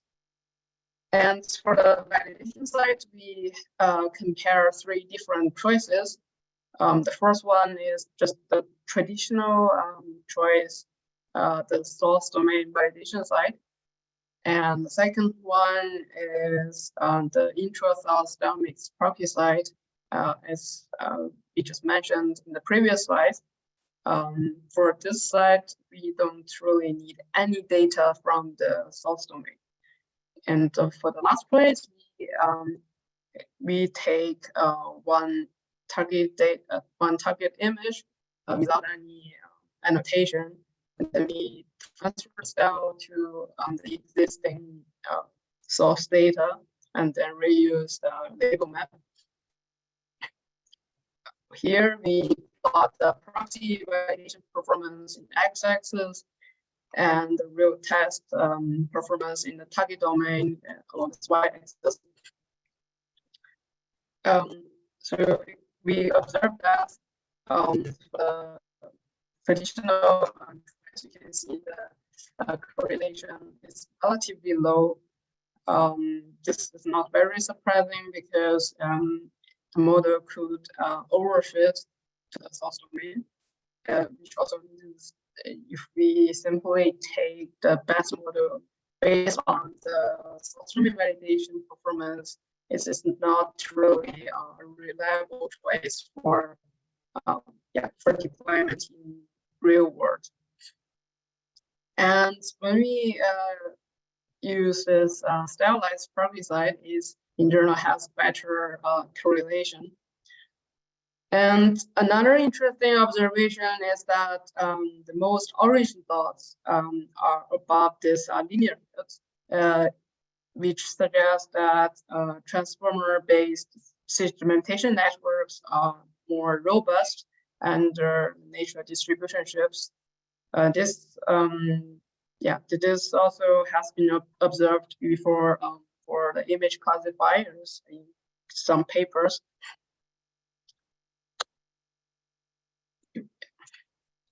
Yeah.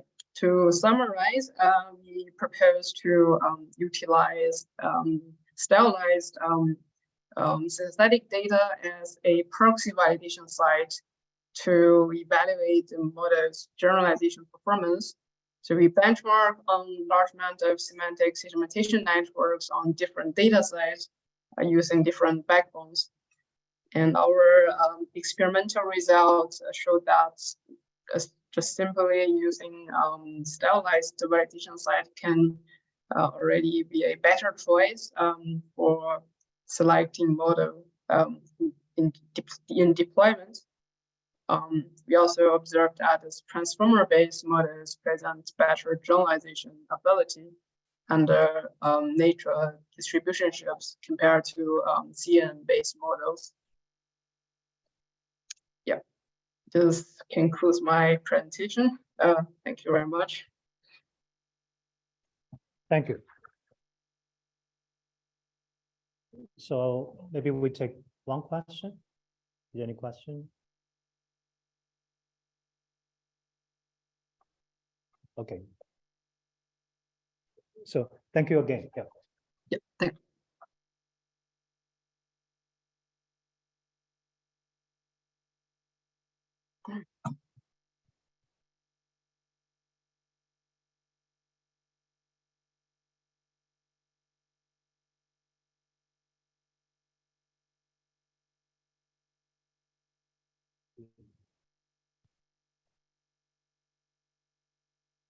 So it's my great pleasure to announce the Best Paper Award to the second workshop on vision dataset understanding goes to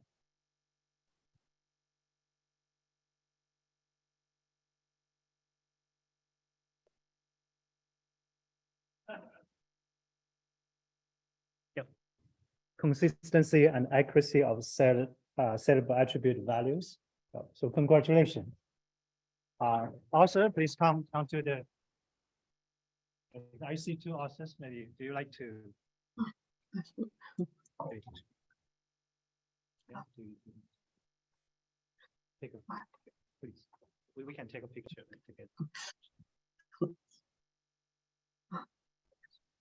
Congratulations.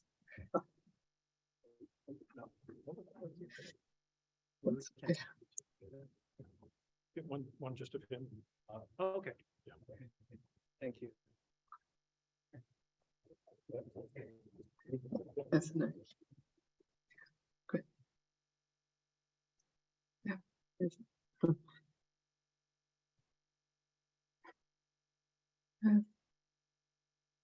Thank you. Thanks. Thank you. Okay, everyone, so we are slightly over time, so let's have a break and come back in 10 minutes. Come back in 10.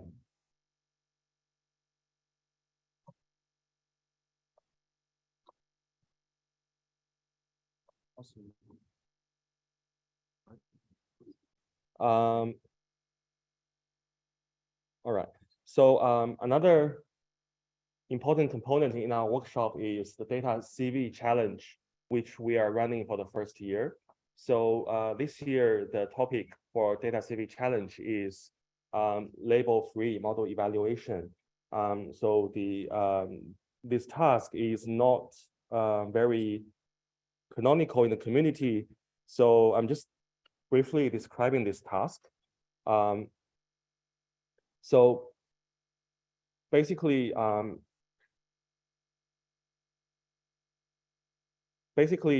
we have a classifier, so that's trained on standard training set, and we have many unlabeled test sets. Unlabeled test sets, we don't have ground truth. So we're asking teams to estimate the classifier's accuracy on these unlabeled test sets. So we provide teams with many different unlabeled test sets, and all the test sets have the same label space, where in this challenge, we use the CVPR 10 label space. So the idea is that basically we use CVPR 10 to train a classifier. So over here on the left, and then we provide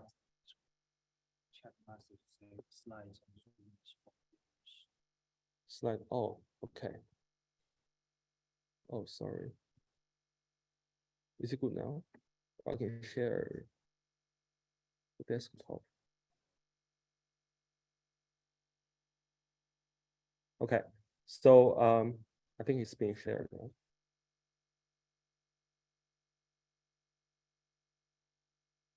Okay, so we train the classifier on CVPR 10, and we provide teams with 100 different test sets. They all have the same label space as CVPR 10.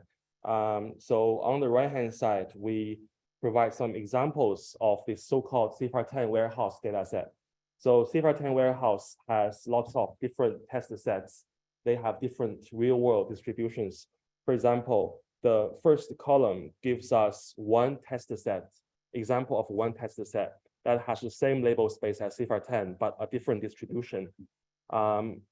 The second column is another test set. So we provide 100 test sets to teams and ask teams to give an estimate the accuracy of the classifier on these different test sets. The classifier is trained on CVPR 10. Okay, so okay, so there were 33 teams participating in this challenge, and we use RMSE to estimate the accuracy of accuracy estimation.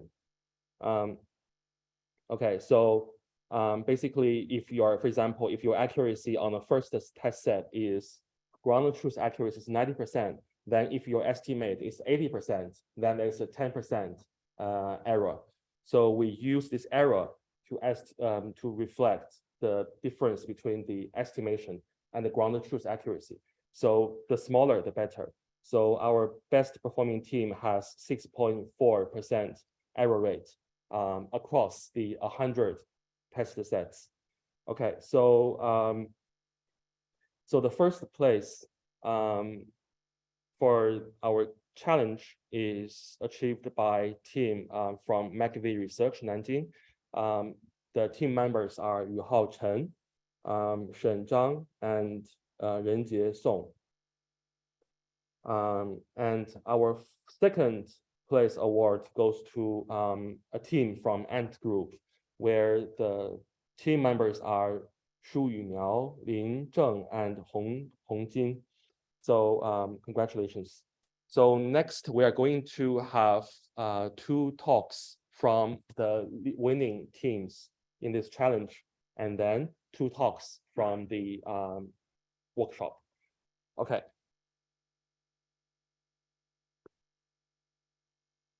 So Yuhao Chen or team McAfee Research Nanjing, do you have people online? I know it's very late in China. Do you have people online?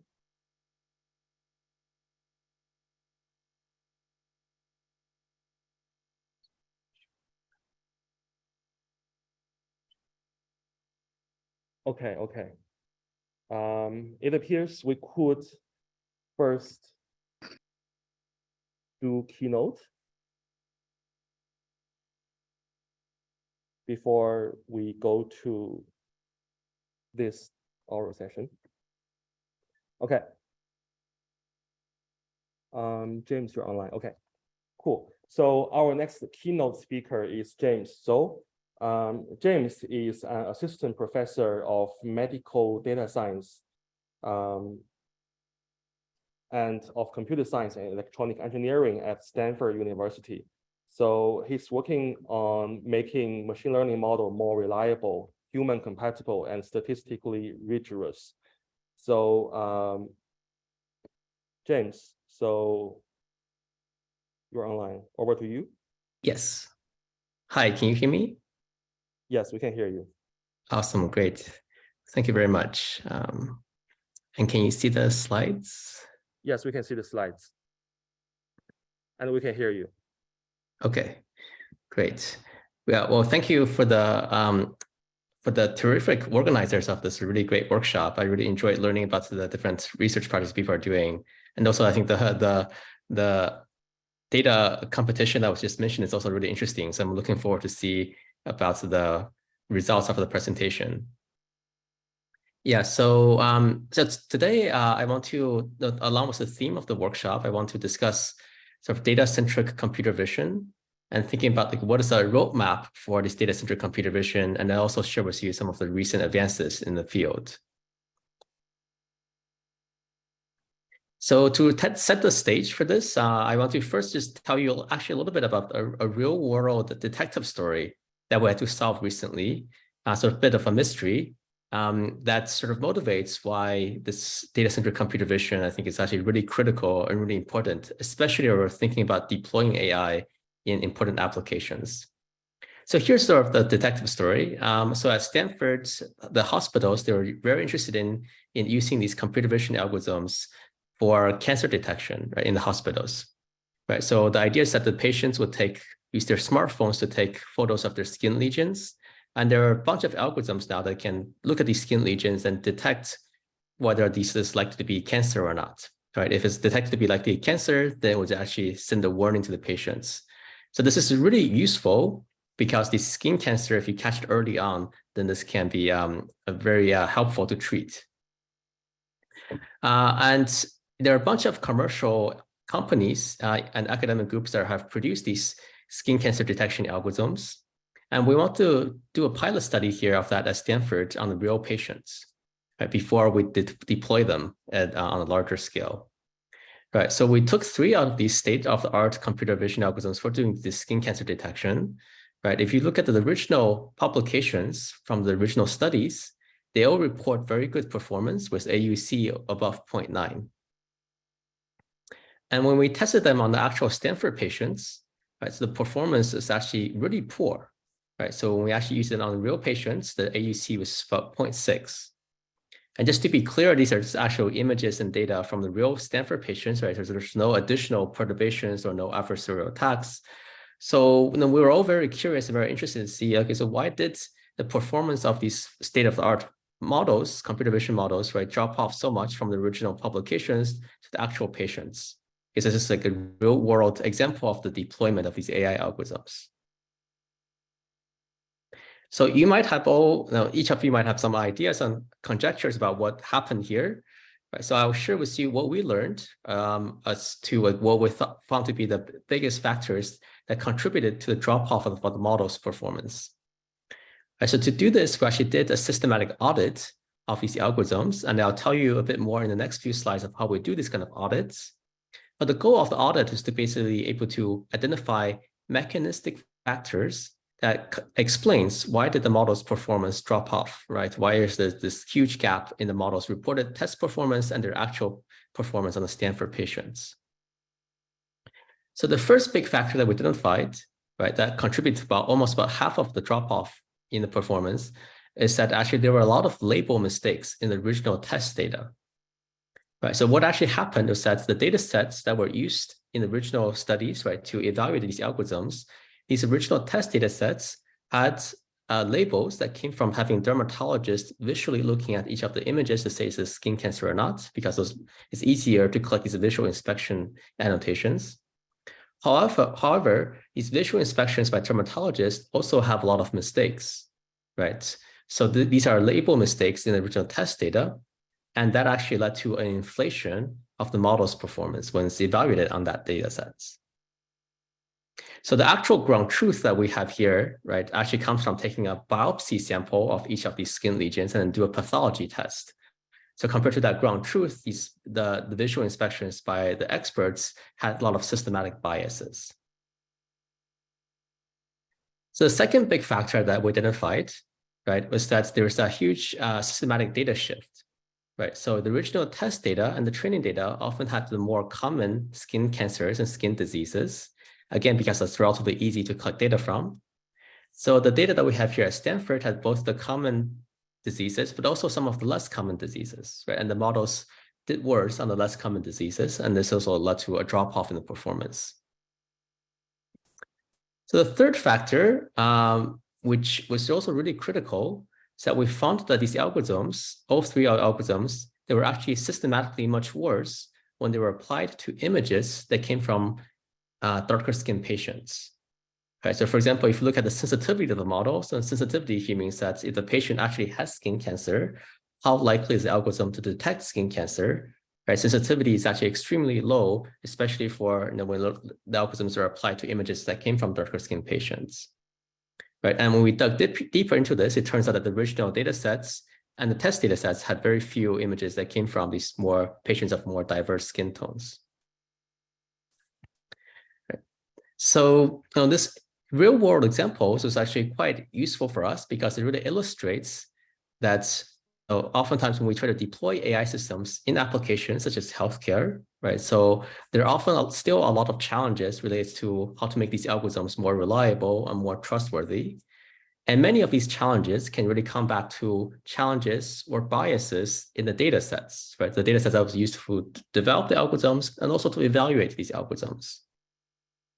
And this is a really prevalent problem, right? Not just for this dermatology example. So in another work, we, with a couple of our students, we actually systematically did a similar kinds of audits for all of the algorithms, medical AI algorithms that have been approved by the FDA to be used on patients. So the FDA is sort of like the gold standard regulatory body for evaluating treatments, right? Like for the COVID vaccines or cancer treatments, they have to be approved by the FDA to be used on patients. And similarly, medical AI algorithms in the US also have to be approved by the FDA to be used in hospitals. And when we did this assessment, at the time, there were 130 FDA-approved AI algorithms. So each of the symbols here corresponds to one of these FDA-approved AI algorithms. I just stratified them by different, which body part they apply to. Most of these algorithms are actually computer vision algorithms. So we did a similar kinds of audit to see what was the data sets that was used to evaluate and also to train these algorithms, right, in order for them to get FDA approval. And we identified that most of these algorithms and data sets also have similar limitations as we saw from the dermatology example, right? So for example, like 93 of the 130 algorithms were only evaluated on data sets that came from one location, which could actually be the same location where they did the original training of the algorithms. And moreover, right, only 4 out of these studies, devices actually had more of a human in the loop evaluation, right? Which means that the remaining ones were tested and evaluated on retrospective data sets, right, that came from one location and often have certain biases, right? And so we saw with dermatology example, right, this kind of limited evaluations can often mask a lot of significant vulnerabilities and biases in the algorithms. Right, so this, our experience with this real world deployment, especially in the medical context, so motivated us to really think carefully about these data-centric approaches to computer vision and also to AI more generally. Right, and here I think it's useful to think a bit about what's the difference between the model-centric views and also data-centric views, because I think these are actually quite complementary. Right, in the model-centric approaches, which is what most of the research in CVPR or ICML is focused on, the idea here is that we start with some benchmark data sets, right, which could be the standard data sets, and the focus is on developing models, right, that thus improves on the performance on the given the standard data sets, right? So here the data set is fixed and focused on improving the different model architectures or training optimization algorithms. The data-centric perspective, sort of the flip of this, the transpose, right? So here we assume that the algorithm is often given or fixed, or maybe we'll use some standard architectures where we use like an AutoML approach, right? So we assume the algorithm, the training process is relatively standard. The focus now is actually on improving the data set that was used to train the algorithm, right? That goes into training the algorithm. Because we know that, as we saw in the skin cancer example, right, a lot of the real world data sets can have a lot of misannotations, can have certain biases, right? Then we focus on, can we developing systematic approaches to improve the underlying data sets that's used then to train and to evaluate the algorithms. Right, so I think these two approaches are very complementary. However, most of the research that we in our community have been doing have been more on the model side, right? And this is why today I want to focus a bit more on what are some of the ideas and the roadmap for the data-centric approaches. So in this recent work, we had with several colleagues, we proposed like a roadmap for data-centric AI, right? And the roadmap sort of follows along the different steps of the typical procedure, right, for developing AI projects and AI products, right? So in the initial step, right, usually the first step is designing data sets, right? So when we have a AI project, right, so the first thing we will decide to do is then what are the different sources of data, right? How, if we want to collect more data, then how do we ensure that data is representative of the users? And how do we also engage the relevant communities, right? And how do we document the data sets that we're collecting, right, in a way that's responsible and transparent? So these are all the different considerations that are important under the initial step, which we call sort of data design for AI. And once we have designed the data sets, right, so the next step corresponds to what we call sort of data sculpting. Because as we see in many real world examples, applications, where the data sets that we use come from these heterogeneous sources, maybe from different vendors or from different hospitals or different users, and it can have all sorts of different noise and biases in them, right? So data sculpting corresponds to this careful effort, right, to take this noisy heterogeneous data and then try to sculpt out like what is the actual smaller subset of this that we'll actually use for training and also for evaluation of the model. Right, so we've been doing a lot of work in this space, and there are also lots of ideas around using synthetic data that some of these other previous talks have mentioned, right? And I'll say a bit more about data sculpting in the next few slides. But just to give you the overview of the roadmap first, right? So once we have sculpted the data, right, then now we know what to use for training, for evaluation, right? And we trained our machine learning or computer vision system. So the third step is usually thinking about what is our data strategy to monitor and to evaluate the algorithm over time, right? And this can often involve looking, for example, thinking about how to collect additional data right? Or to look at detect for different kinds of errors in the model, or detect different subgroup biases for specific subsets of the users, right? So even after the model has already been deployed, has already been trained, I think there's still important questions around how to collect additional data to monitor the model's performance over time to ensure that the model is reliable.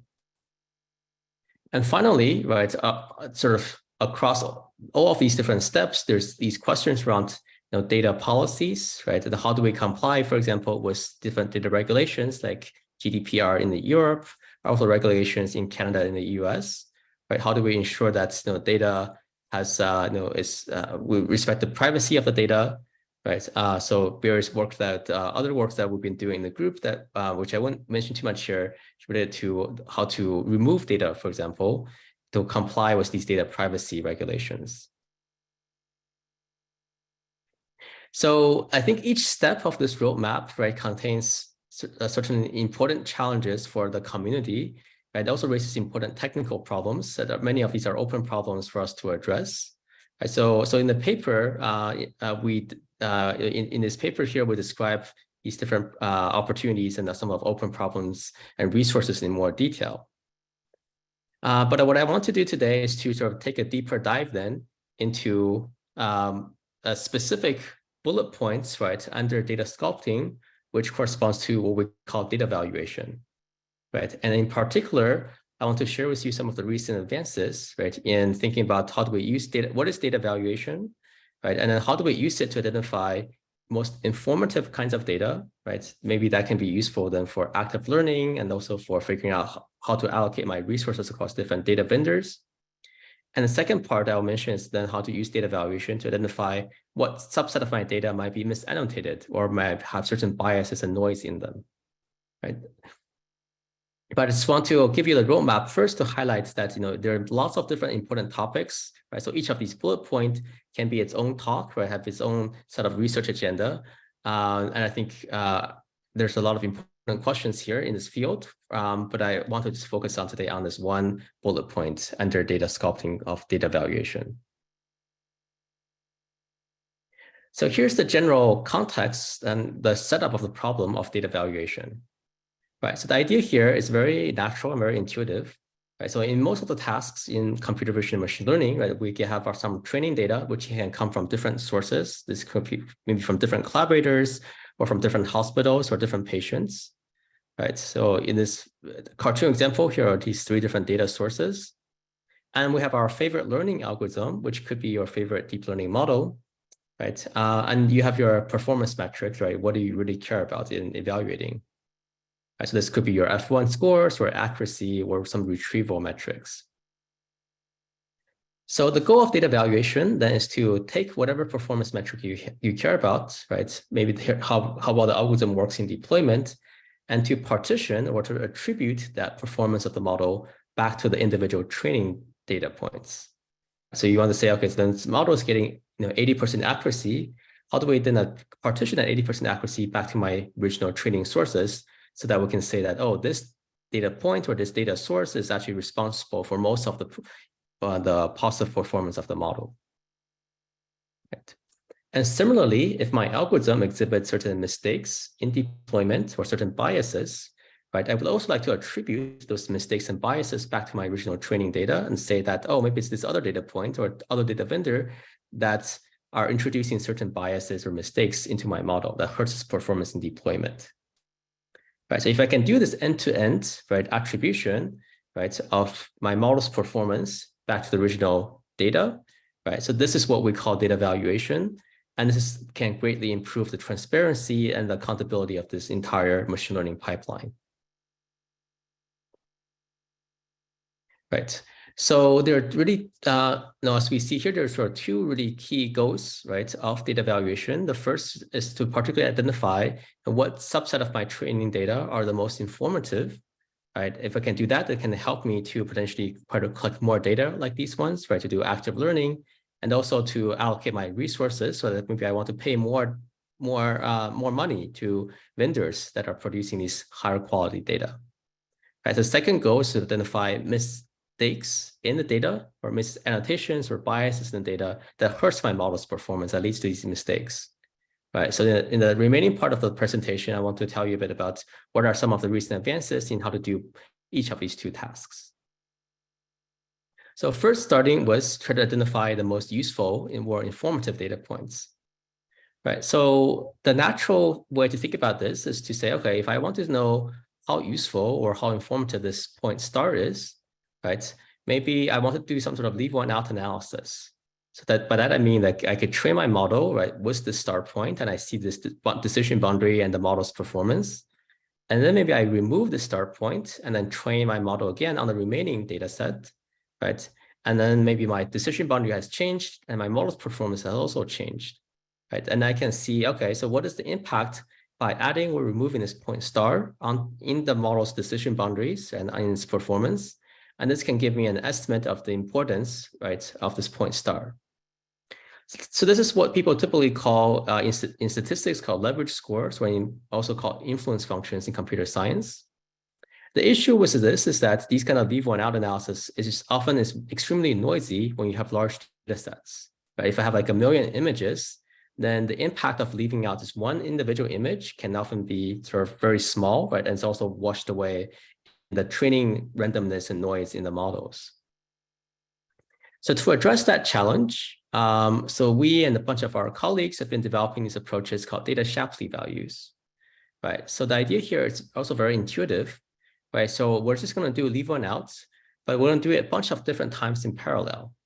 So each time I do a leave one out, I'm going to take a different random subset of my original data set, right? So here I have maybe 3 different subsets of my original training data. And then each subset, right, that corresponds to one scenario where then I'm going to do a leave one out in that scenario to see that, okay, on this subset, what is the impact of adding or removing this point star, right? And then basically for each of these 3 different scenarios, I can do this leave one out analysis. And then there's a particular way to aggregate the scores from these 3 different scenarios together into one single score, right? That's basically a data value score, right? That's what's called the data Shapley. So more mathematically, right? So the data Shapley value of a point K, it just simply corresponds to taking different subsets of my data as where S corresponds to different scenarios, right, on the previous slide. And then we can see, okay, so for each of those scenarios, how much does the performance of the model change if I add the kth point to the training set in addition to S, right? And there's, we can take a weighted average of this, and there, which has some nice mathematical properties, and then this corresponds to the data Shapley scores. Okay. So here's a couple of applications of these data Shapley scores, right, for improving our data sets. So going back to our original example of the skin cancer detection, as we saw, one of the big issues is that the training data for these algorithms was often scraped from online sources, right, can be extremely noisy. So which led to the performance of the model in deployment to be quite poor, right, on the real patients. So then what data Shapley score does is that it actually computes like a numerical score for each of these training images, right? So the score is negative if that image actually could be mislabeled or it's just irrelevant, right? So it contributes noise or bias to the model, right? So it hurts the model's performance. And the score could be positive if it's more informative, right? And this is quite useful because a simple thing we can do then is to basically weight each of my training data by its data Shapley score, right? And then I can take my original model and just retrain the same architecture on this weighted data set, right? So I'm still using the same model and the same data set, but instead of treating every image uniformly, I'm going to treat each image with weighted by its Shapley score, right? So this is a simple way to encourage the model to pay more attention to data points that are more, maybe have higher scores or more higher quality, and also to pay less attention to data points that have low scores, which are more likely to be misannotated. And when we did this and then look at how well the model works in deployment, right, on the real patients, on a different set of real patients, then these models actually have a substantially better performance on the real data, right? So the accuracy can improve by double digits.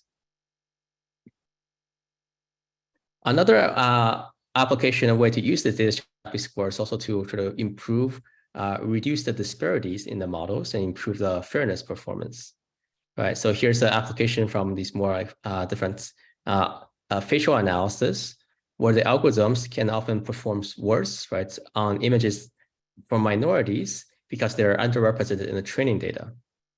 So here the Shapley score again computes like a score for each of the training image, right? And then the larger scores tends to corresponds to images that come from these more underrepresented or the more diverse individuals, right? Because those are, the model learns that those are more informative because they're precisely because they're underrepresented in the training data, right? So here again, by taking the model, the same architecture, and then retraining it on data that's weighted by the data Shapley scores, improves the performance of the model across the board, but especially for these the underrepresented minority populations, right? So it reduces the disparity of the model.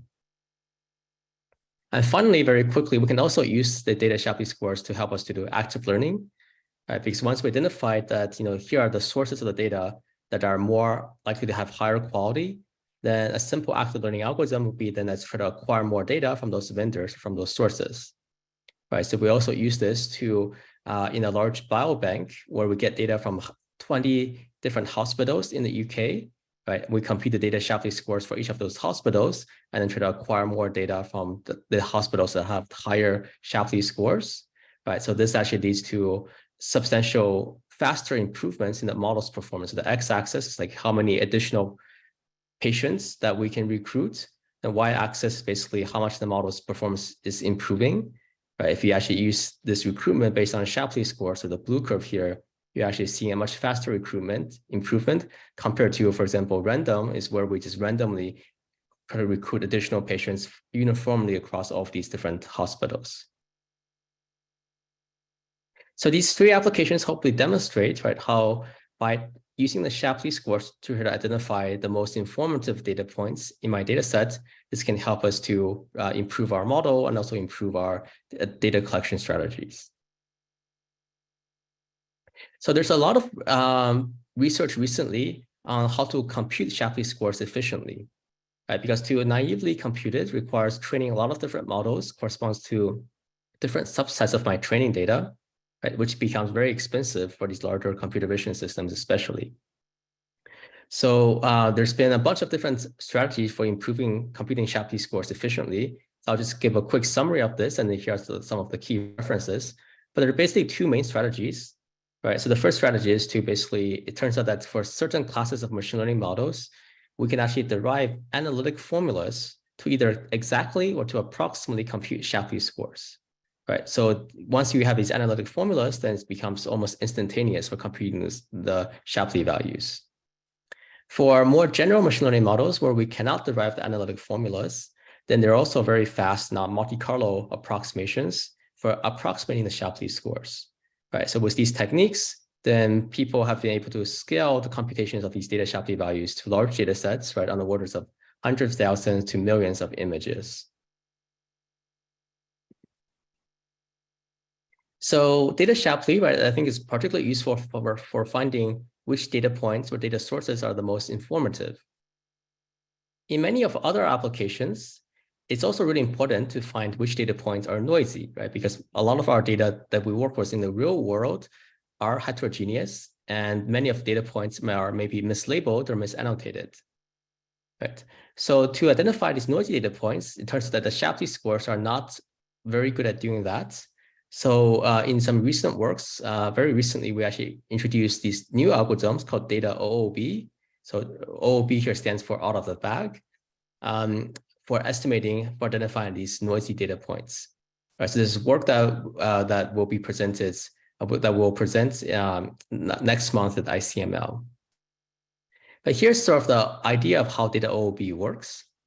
So the idea here is that, let's say you have your original training data, right, which have these 4 different data points. We're going to create different bootstrap samples of my training data, right? So each bootstrap sample corresponds to sampling from this original data set with replacement, right? So in each bootstrap, right, so some data points or some subset of my data may be missing from the bootstrap sample, right, just by chance. Right? So here in the first bootstrap, like maybe this yellow star point is not in the bootstrap. Right? So that's just, so if it's not in the bootstrap, then we call it out of bag. Right? So in other bootstraps, so maybe other data points may be in the out of bag. Right? So we generate a bunch of these different bootstraps. And on each bootstrap, we can train a relatively simple and quick model, right? That's trained on this bootstrap sample, right? On this data sets. And then I can then evaluate that model's performance on each of the data points that's left out of bag, right? So in the first bootstrap, there is yellow star points in the out of bag sample, so it's not in the training set. Then T1, right here, just corresponds to how well does the model, the first model is trained on this first bootstrap sample, how well does it actually predict the nominal label for this star point? Right. So the idea here is that for each data point, right, I can look at the bootstraps where that data point is left out, right, it's in the out of bag part, and then I can take those the models that's trained on those bootstrap samples, right, and then evaluate like how well do those models' predictions agree with the nominal label for that data point. Right, so this is what's captured in this formula here, but it just explains in the equation what I said in words. Right, so for example, for the star data point, right, here are these two bootstrap samples where the star point is not is out of bag, right? Then we look at these two models, T1 and TB, and then each of those models will make some predictions, right, about the label of the star point. And then I can compare, okay, so how good is the predicted label compared to the actual label using mean squared error or some other metric, right? So T1 here is going to be small or negative, right? If the model is it could be negative, right? So if the model actually makes a different prediction of compared to the actual label of the start point. And then the intuition here is that the data points where these models consistently predict a different label compared to its nominal label are the ones that are more likely to be misannotated or to be noisy, right? So this is what this OOB score computes, right? Or this formula computes, right? So where this formula has a low or negative value are basically the data points where there's a large disagreement between the model's predictions and its nominal labels. So this is a pretty simple idea, and turns out that there's some actually nice theoretical guarantees to show that if you look at this discrepancy under a lot of settings, right, this actually corresponds to a good estimate of the data noise. And that also has a nice computational benefit. For example, if you're actually using something like random forest on top of your image embeddings, right, then you're actually getting these data OOBs essentially for free because you're already creating a bunch of these bootstrap samples and computing all these different trees.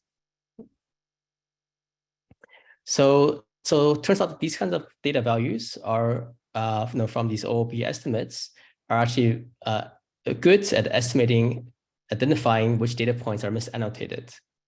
Right. So we've been applying these kind of data values to large publicly and widely used medical image data sets. So one of these is called CheckSpurt database, which has a large hundreds of thousands of these chest X-ray images together with annotations as to whether each image come from, for example, patients with pneumonia. The annotations come from the medical records, which often can be very noisy. And then we computed the data values, right, using these algorithms I just mentioned for these images, and turned out that many of these images had negative values, right, which the algorithms would suggest that they may be misannotated. So then we actually took the images that had the negative values and then had a panel of radiologists to reevaluate each of these images. And turned out that 60% of the images that had the negative values were misannotated in the original database. Right. So for example, maybe the original medical record said that they did not have pneumonia, right? Or pneumonia annotation was missing in the medical records. But when the radiologist re-examined the image, they agreed that the patient did have pneumonia. Right. And it's actually really important to be able to identify these systematic mistakes, misannotations in the data, because otherwise then the models trained on this noisy data set can often make a lot of mistakes on certain types of patients. So we have created this recently this benchmark called Open Data Val benchmark, which basically implements data Shapley values and also data OOB, and as well as 9 different algorithms for data evaluation. Right, so it's all implemented in the same package in Python, and also integrates with all sorts of different prediction models, right? Because each of these data evaluation methods, the data values can change depends on what's your prediction algorithm, right? Which neural network architecture you're using. So we're agnostic as to the different prediction models, where you can plug in any prediction model and open data val, and our implementation of data evaluation algorithms then will then produce the data values for each of your training data points. Right, so this also works for both image data and as well as for tabular and NLP data sets. Right, so it's very easy to use, just a few lines of Python, and you can call all of these data evaluation methods, including the ones I just mentioned. Right, so we then use this data, open data val, the benchmark, to basically systematically compare the performance of 9 different state-of-the-art data evaluation approaches, right, across different kinds of data. So each of these is different data sets. The x-axis corresponds to, so here is a task for detecting the most informative data points, right? And we evaluate how informative the data points are by removing them from the training set, and then see how much does the test accuracy of the model drops, right? So if you remove the most important data points, then you expect the test accuracy to drop really more substantially, right? So lower the curve corresponds to the better it is we are identifying the most informative data points. So the different curves here corresponds to these 9 popular data evaluation methods, including the ones we just mentioned here. And the ones that seem to do consistently pretty well, right? The ones with the lowest curves are a few different versions of these data Shapley scores that people have proposed. The other main metric that we have is for detecting misannotations in the training data. So the x-axis here corresponds to what fraction of my training data have noisy or wrong labels, wrong annotations. So the y-axis is the F1 score for how well we're able to detect the misannotated data in my training data sets. Right, so here, in this case, the higher the curve is better, the higher the F1 scores means the better we're able to detecting this noisy data. And for these tasks, the data OOB method is consistently doing quite well, right, across different data sets. The second block of methods are these different data Shapley scores. And the third block of methods that are not doing very well for detecting noisy data are these, I think some of these other more reinforcement learning and some of these other approaches for data values. So just to recap, right? So now data Shapley, I think, is quite good for detecting the most informative data, right? And measures the value of data points essentially by how much do these data points affect the model's training procedure, right? And data OOB is quite complementary, right? It measures values of points by looking at how wrong, how wrong would like the model, other models try to mispredict, right? The labels of its data points. And this is particularly useful for identifying noisy or misannotated data. So we've been using these kinds of approaches, like the ones described here in my group, to also try to create a lot of the public resources for different, especially medical AI data sets, right? So we created this couple of examples here. So one is the EchoNet, which is one of the largest, quite widely used medical video data sets. Right. Another one is actually this diverse dermatology data set, motivated by the example that I started off with, right? That's a lot of existing skin cancer detection algorithms are trained on biased data. We actually have curated the first data set that contains images from diverse skin tones from diverse patients. So just to summarize, right? So hope to convey that's why this data-centric computer vision is really critical for, especially for improving the reliability and trustworthiness of machine learning models in deployment. And we talked about one specific set of ideas of data value, right? Of using data Shapley to identify informative data and data OOB to identify misannotated data. But I think especially for students here, there's really a lot to explore here under this broader scheme of data-centric computer vision. So here again are the resources, that everything I mentioned, the references for each of these papers, and they're also available on our website. So I want to thank again the students that led all of these works, and happy to take any questions. Thank you.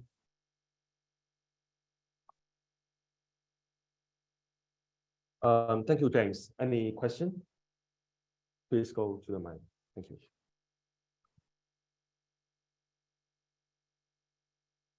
Thanks. Thank you very much for the presentation. I'm wondering how those approaches can be utilized for other tasks, such as detection, segmentation.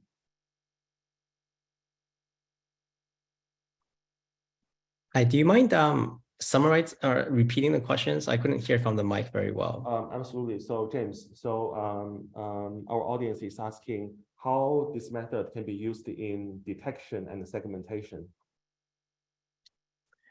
Yeah, yes, thanks. That's a good question. So currently is that I think that, for example, the data OOB approach can also be used to detect which regions of the image are likely to be missegmented. Right? Basically, with there, we're trying to look for a bunch of existing models and look for which models, regions of the image where the annotated segmentations may have the largest discrepancy from the model's predictions. Right. So that actually has not been tested or tried yet for, I think, for a lot of the segmentation tasks. I think that's actually it's a good direction for new work. Thank you very much. Thank you. Okay, thanks, James. So considering time, so we have to move on to the next section. Thank you for your great talk. Thank you very much.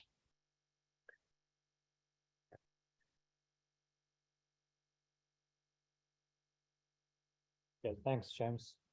So now let's move to our second oral presentation section. So we are going to have 4 talks. The first 2 talks are from our challenge, as our first place and second place 2 winners presentation. And then talk 3 and 4 are from the workshop. So now let's first move to the first challenge talk, the scoring your prediction on unseen data.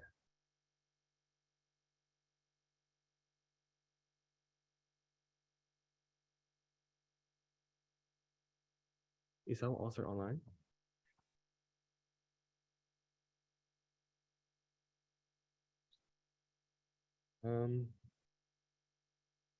Yuhao, are you online?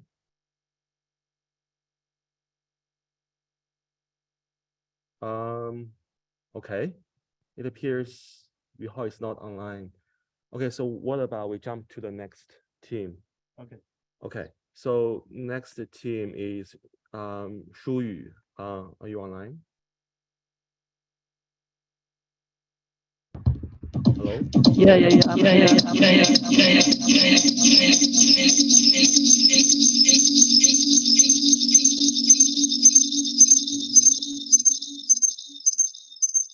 Okay, Shu Yu, could you share your slides with us? Okay, let's share the screen.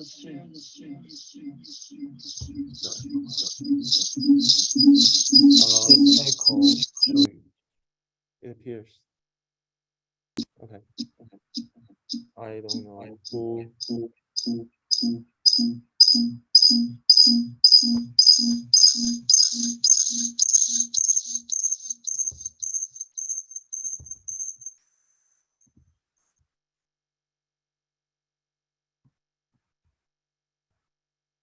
Shui, if you share the slides now, it'd be. Can you try to share now?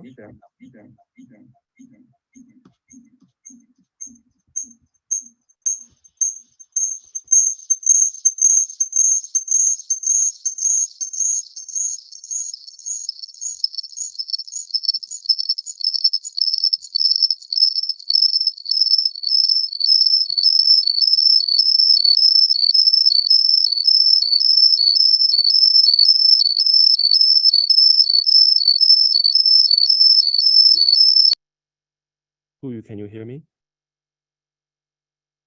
Hello? Shui, can you hear me? Hello?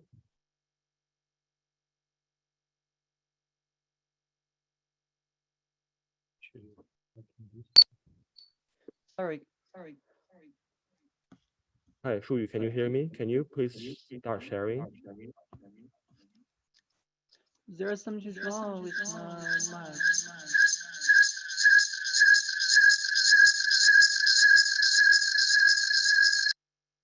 It appears the problem happens on Shuyu's side. It's not on our side. So what about with the third? Maybe should we move? Move to the third talk. You can let the Shuyi know why he fixing. the Okay, problem. Shuyu, let us first have the third team presenting. If you can fix it, you can present later. So how about let's move to the next talk, exploring video frame redundancy for efficient data sampling and annotation in instance segmentation. Okay, great. May I know what is your slide? Can you take a look, what is your slide? Which one? Yeah, This one, yeah, okay. All right, let me share it. Okay. Full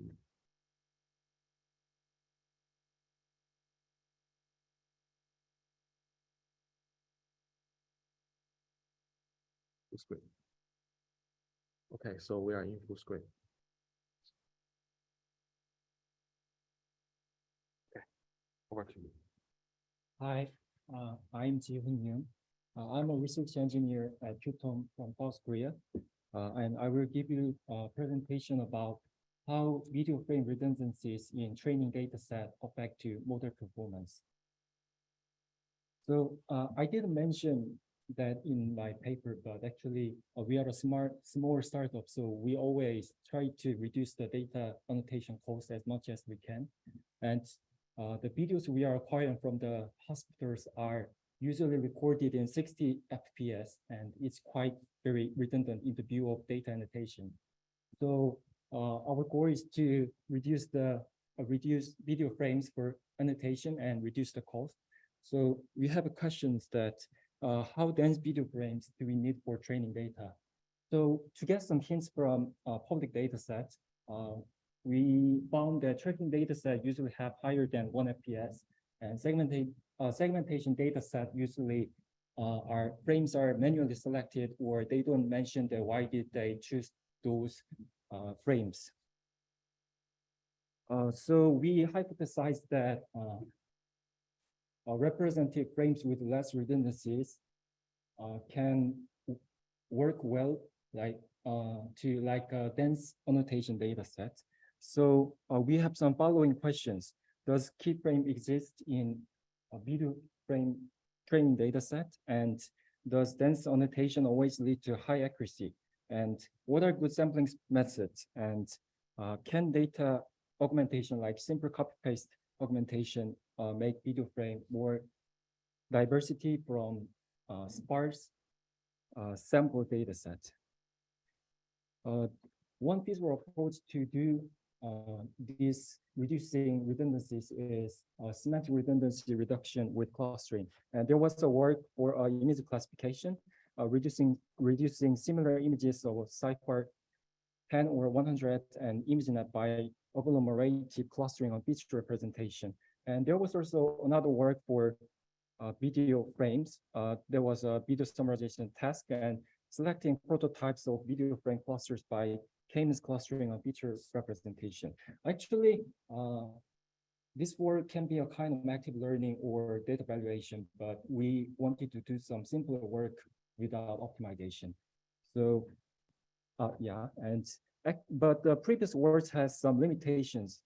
The limitation of clustering-based method. If we think about video frames, it is difficult to define a predefined number of clusters K, and agglomerative clustering doesn't need to require the number of clusters, but actually it is computationally expensive for video frames because video frames are too many. And using feature representation for clustering, there was a research that it leads to a cluster degeneracy.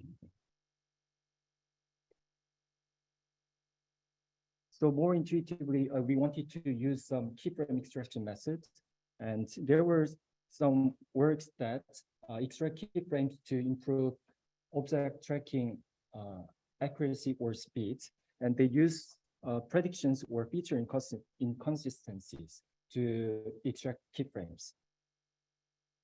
So similar to those previous words, but the problem of the previous words, they need some priors on target domain, like they need to, they are designed for inference actually, so they already have a trained model, and that's not unsuitable for our work because we want to do something before data annotation. So we tested uniform frame sampling and also random frame sampling to compare and to see if there is key frames in the video frames. Uniform frame sampling is quite simple, efficient, but it's disregards that not all frames are equally important. So adaptive frame sampling is more desirable, but then how do we adaptively sample frames? We designed weighted sampling with frame variance index, and we tested frame variance with visual dissimilarities and semantic dissimilarities.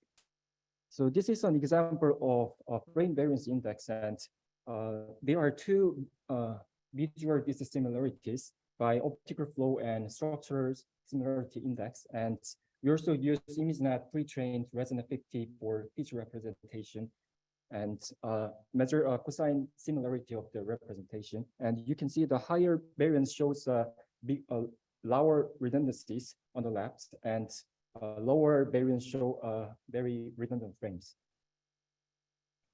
So we measure dissimilarities for consecutive 2 frames. So optical flow norm is, if it is big, then that means less redundant. And same for structure similarity index measure. And we also use, as I mentioned before, we also use image pre-trained Resonant 50 features. Of course, there are so many good public representation model nowadays with big, large-scale data set, but we only tested Resonant 50 in this time. There are many choices for data sets, but we choose BDD 100K multiple object tracking and segmentation data set for some reasons, because as we know, this data set has the most highest annotation FPS. Of course, YouTube VOS data set had a more higher FPS, but the problem was YouTube VOS dataset only has 1.64 annotation per frame, which is quite almost single annotation. So we wanted to test on more various things. But I see nowadays that there are more higher FPS datasets, so it should be tested in the future. We tested Pascal CNN Resonant 50 and on different size of sample data sets. So figure in the right showed that a full data set referred to as a S1, and like sample data set with strike 2 is referred to as a S2. So like 100% data set and 50 and 33. So does key frame exist? Yes. Comparing to random frame sampling, uniform frame sampling always outperformed in all cases, and adaptive frame sampling outperforms random frame sampling in most cases, but it fails when the dataset's sample size was too small. And does dense data set always lead to high accuracy? It was not. The blue bar here is uniform frame sampling performance, and the full data set performance is like 0.283, but only 50% we achieved the highest performance, and with 33% also outperformed the full data set. So what are the good sampling strategies among them? Each sampling strategy had different performance on sample size. Uniform frame sampling performed best for many and few samples, But mid-size data set, like 24% of the full data set, adaptive frame sampling performed better than that. Random frame sampling even works well for many samples. We found some reason from the visualization of uniform frame sampling that when a uniform frame sampling usually cover diversity in time domain, but our method, adaptive frame sampling, sometimes fail to cover diversity in time domain and stick together to high variance plots. So this should be alleviated in the future.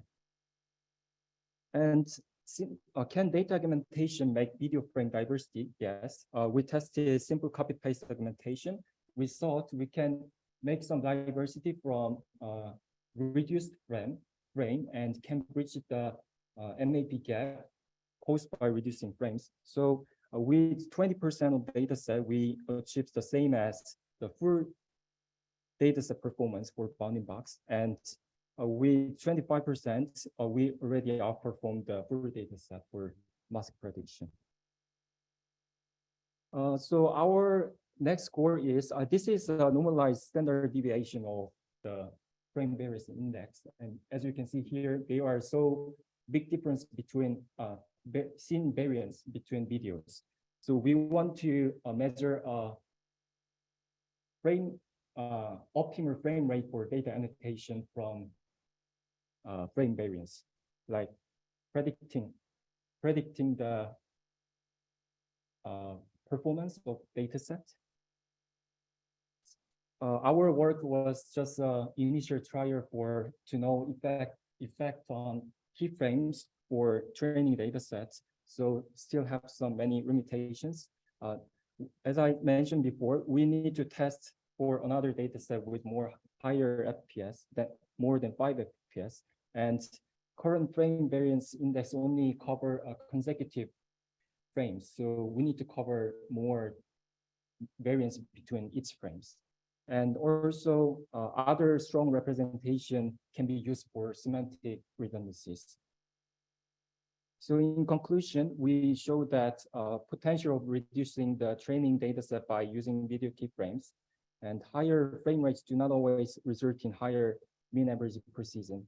And performances of each sampling methods vary across the size of the sample data sets. And simple copy paste on keyframes can bridge the big MAP gap caused by reducing frames. Thank you.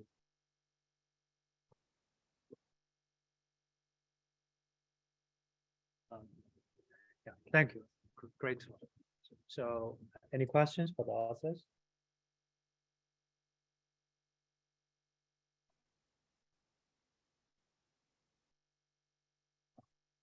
Oh, yes. Thank you for the talk. One question, because in my experience, a lot of times you pointed out, annotator gets used for selecting certain keyframes. Have you tried this as well? Because we'd be very curious how just a random person basically selecting some images would. You mean selecting frames manually? Yeah, we usually do that. It also works well, but we wanted to do more quantitatively, like measuring which frame is better than human intuition. But did you, like, in comparison, like, did it work worse, did it work better, like, how did it perform? Because obviously, if like one human annotator can do it and it costs them like an hour, it's obviously very easy to achieve, so there's not much cost associated. But if the cost, for example, be high, obviously scale to the data set size. Yeah. Does it make monetary sense if I have a large project? Should I now still stick from the human person, or should I still stick to the version of percent? I think we should do that. We haven't tried this actually. So like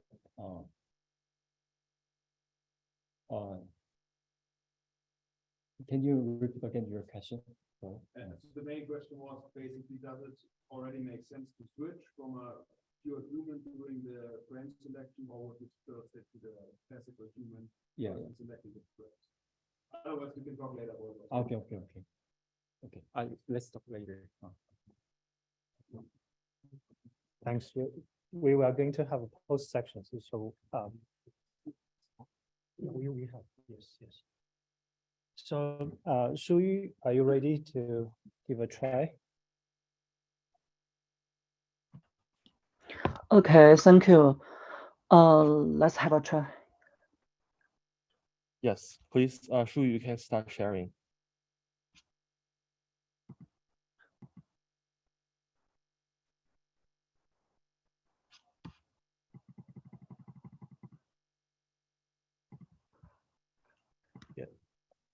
Great.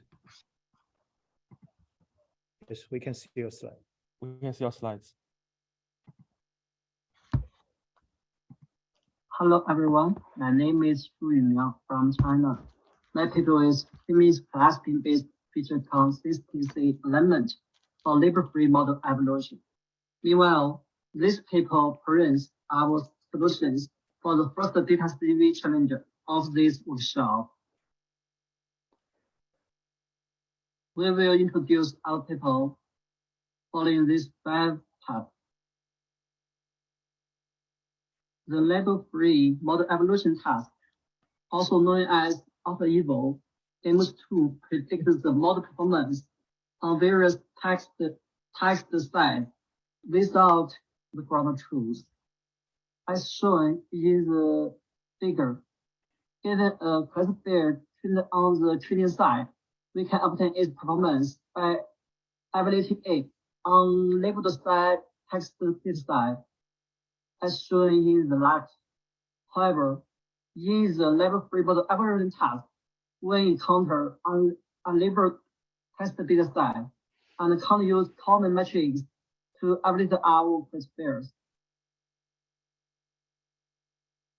In this first data CV challenge, participants are required to design a model that can estimate the accuracy of a given model on text side without the ground truth. Our work intersects with multiple related lines of research that have seen significant progress in the recent years.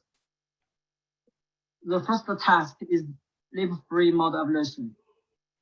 The label-free model evolution aims to predict the accuracy of an SC text set if the ground truth is not accepted. The second task is the out-of-distribution detection. The OD detection is the critical task in training that aims to identify examples outside of the realm of the training distribution. The third task is the model generation prediction. Model generation prediction task predicts the generation capabilities of models on ANSI data, has been a topic of interesting research for a time. The last task is the K-means class. The K-means class algorithm is a popular unsupervised machine learning algorithm that serves to partition a given data set into key clusters. Now, let's introduce our methods. We address the challenge from 3 paths, which are designing silent auto-eval methods, selecting the appropriate regressor, constructing the best integration strategy for multiple auto-eval models. We define the task by the source sensitive side DN, which consists of the labeled training data set D3 and the valued data D-val. Following the challenger and approach is the first now. The source sample data size DS are transformed from the original DN. In addition, the targeted unlabeled text size is bounded as DT and doesn't contain any ground truth. We assume that the model N is printed on the N, whereas the time refers to the length parameters that are fixed. If we have access to the label of DT, we can easily obtain the grounds. However, in the absence of labeled ground truth, The objective of this task is to predict the accuracy of the unlabeled text set and permanent conditions of the M and N, which can be expressed as equation first.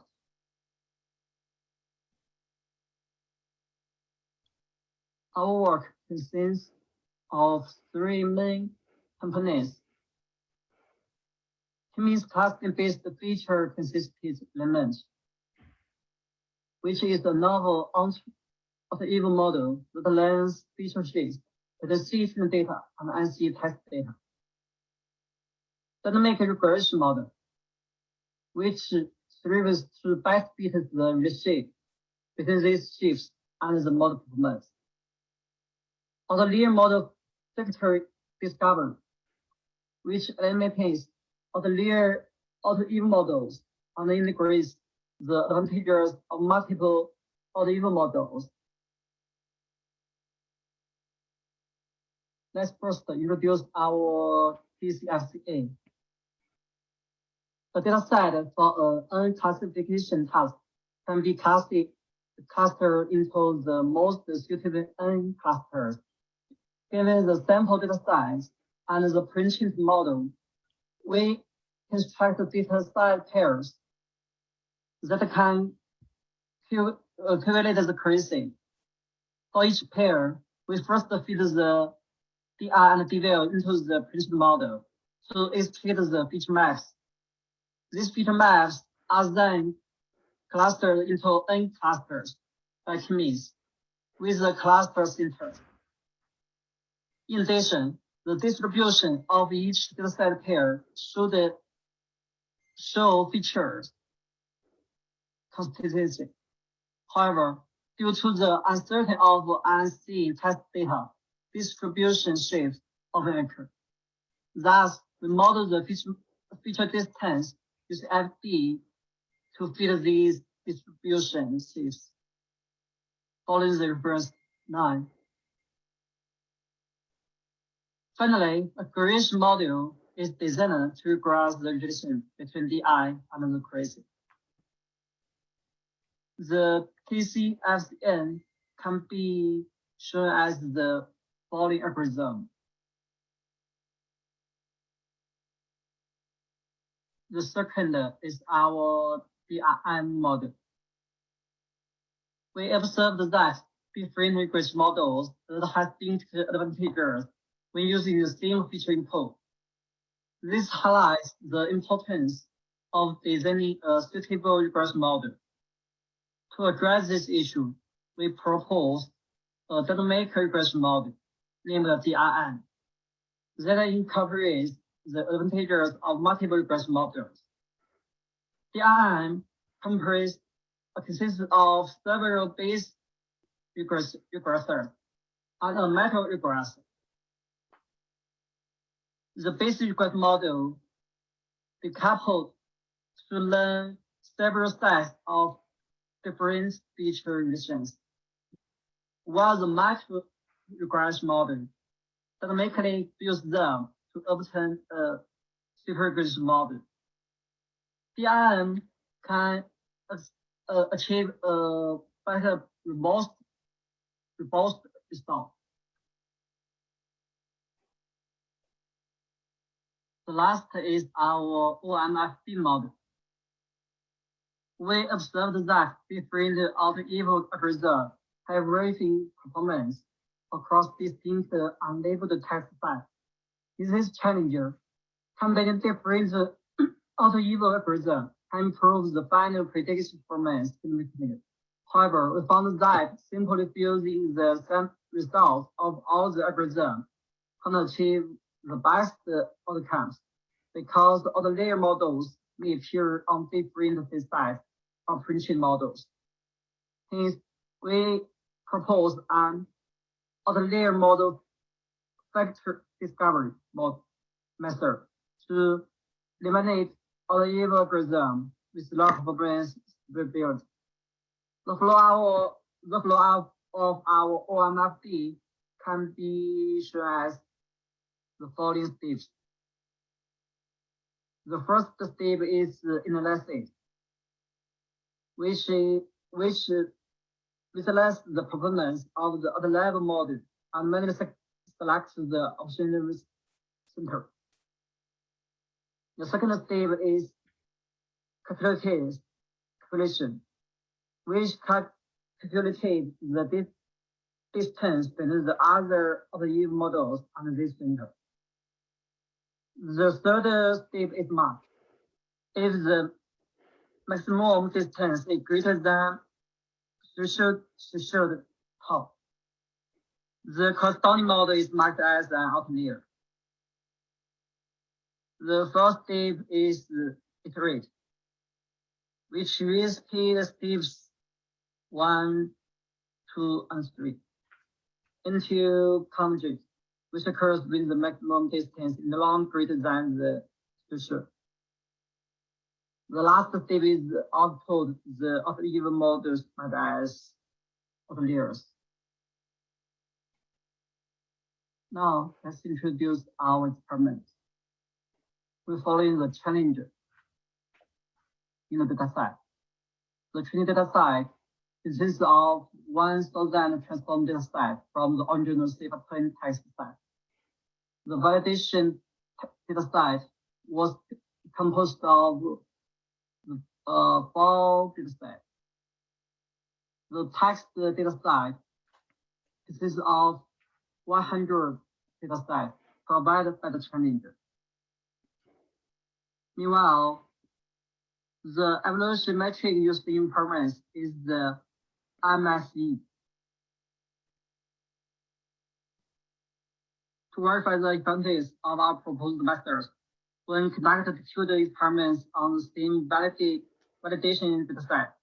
In our study, we conducted experiments on various odd-even methods. All of the experiments are conducted based on the pre-trained ResNet provided by the challenge. Moreover, to validate the robustness of the various methods, we perform the experiment on 1,000 transformed dataset provided by the challenge. And our method can achieve the competitive result. Our intuition tells us that choosing a variety of reversers will lead to different performance. To validate this, we perform an explicit experiment comparison of 2 pre-trained ResNet and an FPD-TG. The experimental results show the robustness of our method. To verify the effects of different model fusion methods on the final training results, we conducted a series of experiments. And the experimental results show that our OMFB can achieve the best results. Now, let's have a conclusion of this paper. This paper highlights the various features we adopted in the challenge. Specifically, we propose the Cummings clustering-based feature consistency alignment method to present distribution shifts in different datasets. Dynamic regress model to analyze the relationship between shifts and model performance. And outlier model factor discoveries to remove the outlier of the evil models. Our approach ranked the second phase in the challenge. Furthermore, our KCFCM method can achieve the best, robust, and optimal single model performance on the validation dataset. That's all. Thank you.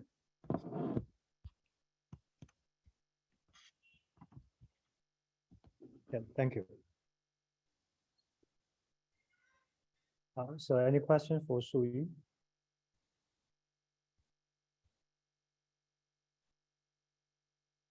Okay. So let's move to our next, the last talk of today. Okay, thank you. So, okay, yeah. So our last talk is a multi-weather autonomous driving data set built from generative vision language models.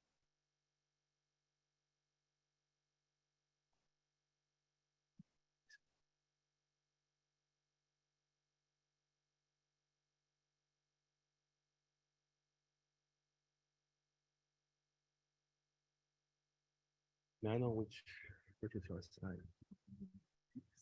11 slides, yeah. 11, okay. Yeah. Good.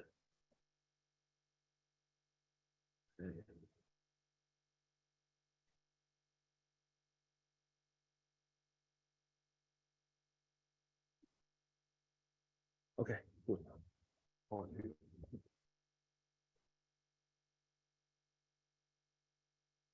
Good evening. Today, I, Aboli Marathe, am very pleased to be presenting our work at this second workshop and challenge on vision datasets understanding at CVPR. So our work is called Wedge, a multi-weather autonomous driving dataset built from generative vision language models.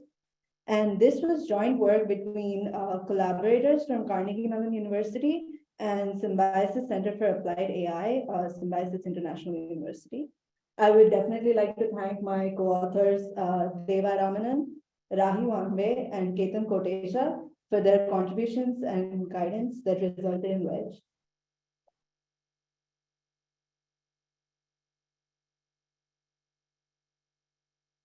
Okay, so may I start by saying what an exciting time it is to be presenting this work. This year, we came across so many exciting developments in generative AI, may it be from hyper-realistic generations to 3D reconstructions or 2D artistic applications, which just blew our mind. So we are pushing the limits of creativity and content generation, bounded only by the limitations of like natural language, our models, and probably the prompt directions which we give. And clearly, now it's the time to rethink some of our classic limitations in deep learning in the context of these new research directions. In particular, I speak about satisfying data-hungry models by leveraging novel generative architectures to deliver enhanced synthetic data sets. And several well-organized experiments have already been exploring this field, trying to prompt engineer to mine the best information to direct machine learning models in the desired directions. And we shall discuss one such study conducted by our team in the domain of autonomous driving. So autonomous driving presents a very interesting challenge due to the ever-changing dynamics of the real world, the limitations of sensors and hardware, and the unpredictability of driving settings. In particular, gathering data for autonomous settings, especially under adverse weather, is a very difficult task. This data is mostly captured through fleet operations, and it does depend on certain factors like sensor calibration, vehicle availability, the road conditions, and the equipment costs. Furthermore, even in the real world, finding adverse weather data is rare or what we call out of distribution, and thus more difficult to capture. But gaining robustness to every weather is really important. And for that, we need data, or at least data aliasing noise in the training pipeline. So we wondered, can we use synthetic data produced by large VLMs for achieving robustness, or would the artifacts in synthetic data hinder the usability of synthetic data in the real world? So the most important part of this study is the creation of this data set, which we've released online called Wedge. And here we throw light on our data collection procedure, which was used to build Wedge. So Wedge stands for Weather Images by DALI Generation. Thus, clearly, we employ the large-scale vision language model known as DALI 2 provided by OpenAI. So we accessed the model using the OpenAI API and constructed prompts with the end target data set in mind. So specifically, we use prompts of the nature objects on scenes when weather. So the objects could be like cars, buses, trucks, people, pedestrians crossing, and the scenes could be like highways, roads, traffic jams. And the weather, which is the most important part, could be snow, rain, fog, dust, and there were 16 different weather conditions. So a sample prompt could be something like cars on the highway when snowing. And we thought of these prompts as they cover the objects which were prominent in our test data set, Dawn, and then introduce some rare weather scenarios like tornadoes and hurricanes, which wouldn't normally occur as well. For some context, Dawn is a real-world autonomous driving data set with 1,000 2D scenes captured under adverse weather conditions. So over here, we have some samples from the Wedge dataset of all 16 weather conditions which were featured. It is interesting to observe how realistic the results appear to be when we compare them to real-world autonomous driving scenes. Certain notable properties include unprompted support for object inclusion. There's a lot of object diversity, background relevance, and support for multiple geographical regions. So before using this data set for different vision tasks, we thought of conducting an analysis, a similarity comparison analysis. So what we mean by that is, one set of similarities was the image similarity measured between a sample image from Dawn and a sample image from Wedge. So we call this the sim to real similarity gap, and it's marked in orange in this figure. Now, the second similarity which we measure is between a sample image from Dawn and a corrupted image from Dawn. So now these are some intentional corruptions which we introduced to the images. And what we wanted to do was simulate some sort of shift in pixel intensities. And it's shown in the screen in blue. So this was known as the filter to real similarity gap. Now, it's important to note that these distributions were measured and like sampled from imagery in the same weather buckets. So like we have like 4 weather buckets: rain, snow, dust, and fog. And to ensure that we got sensible results, we separated them before measuring the similarity. For example, comparing the sim to real and filter to real gap of different classes would probably first be corrupted by the actual class specific corruptions like raindrops. And we don't want that to skew the similarity which we're measuring. So first we separated them. So when we obtain the samples and these similarity distributions, we notice a very, very interesting thing. So the similarity distributions are very close to each other, and in the sense that sometimes they even overlap. And this image summarizes the findings across all the data. But one observation which we could possibly make was that the image similarity as measured by the 6 metrics, which I'll be telling now, cannot strongly differentiate between the synthetic images and our augmented images. So furthermore, these metrics, so they're ISSM, PSNR, RMSE, SAM, SRE, SSIM, so some standard image similarity metrics. They all capture different image properties, but they're all leading in some sort of slightly overlapping distributions. So we definitely would like to investigate this behavior further, but it provides some basic insight into how we're going to start working with this data set. So our key objective in this paper was employing Wedge for real weather tasks. So that is like classification, object detection, and we also applied the GradCam model to direct attention to objects in Wedge images. And the purpose of this was to examine, are these synthetic artifacts obstructing vision? And indeed, we do observe that in these unrealistic generations or synthetically corrupted examples, the attention architecture with a convolutional backbone is not able to focus on the key interests, which are the cars in the image. So this is probably pretty dangerous. And thus we conclude that the image analysis conducted before our results on the detection and inference task will set up some insight for what we're going to see in the results. Okay, so we propose this data set online for 2 key tasks, classification and 2D detection. And the images are labeled by weather. So we provide 16 different weather classes for classification, and the same images have been annotated with bounding boxes. So those bounding boxes are for the object cars, people, buses, trucks, vans, and bicycles. And there are almost 16,513 bounding boxes for 2D detection, which can be used for different tasks. So now if you notice in the slide here, we measure the simulated unbalanced object distributions over the adverse weather classes. And this is actually very similar to what you would see in the real world. So Dawn is the real world what in our case study. And over there, we do see that the distributions are also imbalanced in Dawn.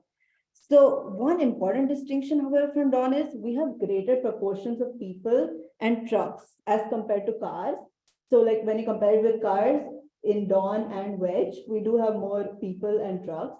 And this is something which is going to be very useful when we analyze the object detection results. So first, we'll start with the classification task, and we just use some 10 standard deep learning architectures to evaluate some baseline supervised learning results. And we do know that the mobile net classifier was able to achieve top performance with 53.87 test accuracy.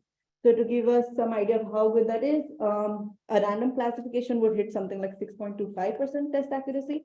And that's what the mobile net gets on the Wedge data set. So this is just a benchmark for future work in this field. The second task is object detection. So this is just the pipeline of how we went about it. And the main goal of this study is to determine how useful Wedge is for robust object detection. So can we use this as a fine-tuning, pre-training data set in the real world? And so now I'll begin with the main result. So the previous literature and state of the art on Dawn uses different protocols for evaluation. So some of them, we have mentioned them in detail in the paper, but some of them evaluate on Dawn WD, which is like corrupted Dawn. Other evaluate on different corrupted test sets and report different metrics as well. Some of them perform classic supervised settings and present different tasks like vehicle detection or classification. So we do realize that strict comparisons are a bit difficult, but then we do also present our results for this purpose on both the proposed Dawn test split as well as the complete Dawn set. So marked in the table here are the results and comparative analysis for the entire Dawn data set, which is we call as Dawn all. And first we find that simply evaluating the state of the art off-the-shelf object detectors. So this is clearly under the settings of being trained only on good weather data, which is COCO, already outperforms all the published results under the exact same training settings. So we do present a state-of-the-art result over here. And because prior work often evaluated with different protocols, we first established the standard Dawn benchmark. And we obtained better performance on 4 common categories, which we call as T4, with 17.07 T4 AP increase on Dawn all and 22.97 AP increase on Dawn test, compared to the previous state-of-the-art ensemble methods. So in this table, we established that our pre-trained detectors are pretty good. We could use them as strong baselines for the future tasks. Now, the most critical experiment was using these strong detectors and then fine-tuning them on wedge, which is our synthetic data, and then recording whether the performance improves or decreases. So we do find that fine-tuning these models, specifically ResNet 50, further improves the truck AP by 4.48 on Dawn all and 4.44 on Dawn test. So, and also the fine-tuned mobile net large 320 is able to detect both cars and trucks better with 1.96 AP and 9.17. So this was on Dawn all. Now, in general, but this is something even more interesting. In general, we find that fine-tuning on wedge actually hurts performance for other categories, suggesting that it may be useful to either explore additional fine-tuning data or the reasons behind this. So we do present supervised wedge benchmarks as well, in which you train and test on wedge. And the best object detection models in classic settings attain 45.41 MAP on wedge, with the highest AP being 57.48 for the cars obtained by the ResNet 50 backbone for faster RCNN. So over here, what we see in this image is how fine-tuning on wedge may actually hurt some of your predictions in the real world. So why do we see these results? Like, why is this happening? Why do certain object categories in wedge help for fine-tuning while others don't? So we qualitatively examine some samples from wedge for more information. As visible in the figure, we highlight some possible causes for poor performance.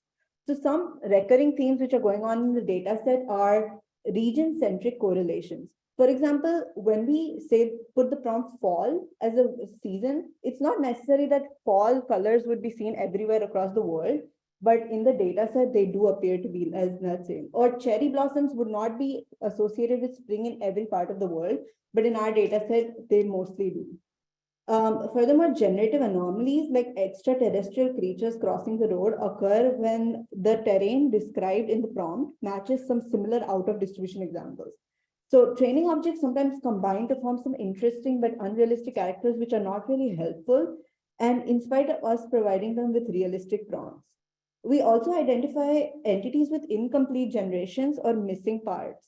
So while this feature could maybe help in like adverse robustness to occlusion or some other things, it's still a limitation of these generated images. And often typical scenes which are given in the prompt are generated in like sketch animated styles, whereas we are looking for hyper-realistic autonomous driving scenes.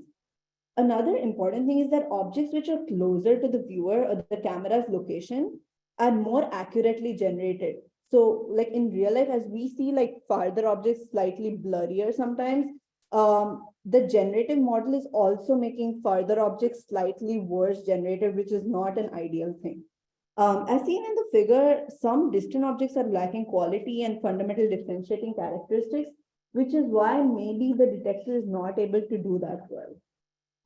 But one interesting property which might be useful is that we can't actually pinpoint the time frame of generated images, but we do observe some special cases in which we see people wearing masks in locations which where masks were not worn prior to the pandemic, but they still have support for people wearing masks. So this is something very cool, and this is something which could be used for like multi-time relevance training in the future. So as the prompts shift to more out of distribution settings like tornadoes, we observe a shift. So now the images start becoming more and more unrealistic, and this is something that we would not be desiring in the real world. So this might be due to the inability to find similar training images. Like for tornadoes, it may be very difficult to simulate. But there are also potential limitations. Along with this, spatial anomalies frequently distort the placement and positioning of objects. Like shadows are inconsistently generated in the figures. And as the generative models move closer towards real world simulation, focusing on modeling these relationships can become very important. So we need to have some consistency in the generations which we were not able to find. One of the beneficial anomalies which we found in the data set was that scenes like accidents, mishaps, tree uprootings are generated by the model on its own without us giving any prompts. And these disasters do happen in the real world. So without giving prompts, if it is able to have a certain proportion of such images, that is something ideal and out of distribution, which we like to see. So these accidents are actually quite realistic, and they're not often captured by usual autonomous driving data sets. So these scene-specific data sets can actually be generated for detecting emergencies in surveillance systems. And ultimately, what we look at, the final challenge is that human generation, it is definitely the greatest challenge in data set utilization. Humans have the second largest frequency in this data set, but they are sometimes unrealistic, which can potentially affect the fine-tuning as we saw in the previous section. So yes, we'll conclude with some very interesting insights and open discussion for future works. We did find that Wedge can improve object detection for well-generated classes like trucks, showing improvements up to 4.48 AP. And we identify anomalies and generative examples that can possibly contribute towards either the sim to real gap and may hinder or help inference. So we do acknowledge that all of these findings are constrained to this particular data set, this particular study, and do not represent synthetic data in general. But for the future scope, we would definitely love to explore some similar data sets and understand how we can prompt engineer to improve performance for all the objects, not just certain classes. We hope that this data set helps us understand some aspects of synthetic data adoption while preparing for robustness in the real world. Thank you so much for viewing our presentation. And if you ever use this data set, you can just scan the QR and use it. Thank you so much. I'd love to take some questions.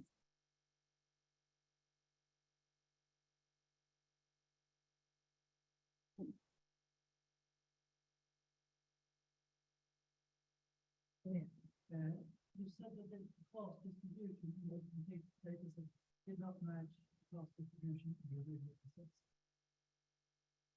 Yes. Have you considered resampling the data set?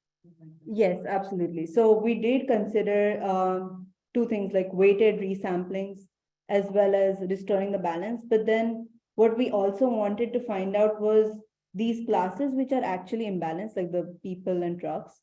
And if that imbalance can actually help us. So we needed a certain amount of bounding boxes to actually verify whether fine-tuning could help or not.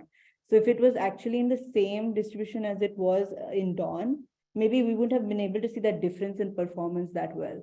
But definitely in future scope, we could definitely try out resampling of classes and for this purpose. Thank you for that question. Yeah. How important was to have people look at the images and make sure they were okay? Oh yeah, that's definitely a very, very important one. And actually we wouldn't have found any of these anomalies or these strange examples if we didn't have people looking at it. And also definitely we put these in the paper in detail because we also want people who are using synthetic data in the future to be considering this.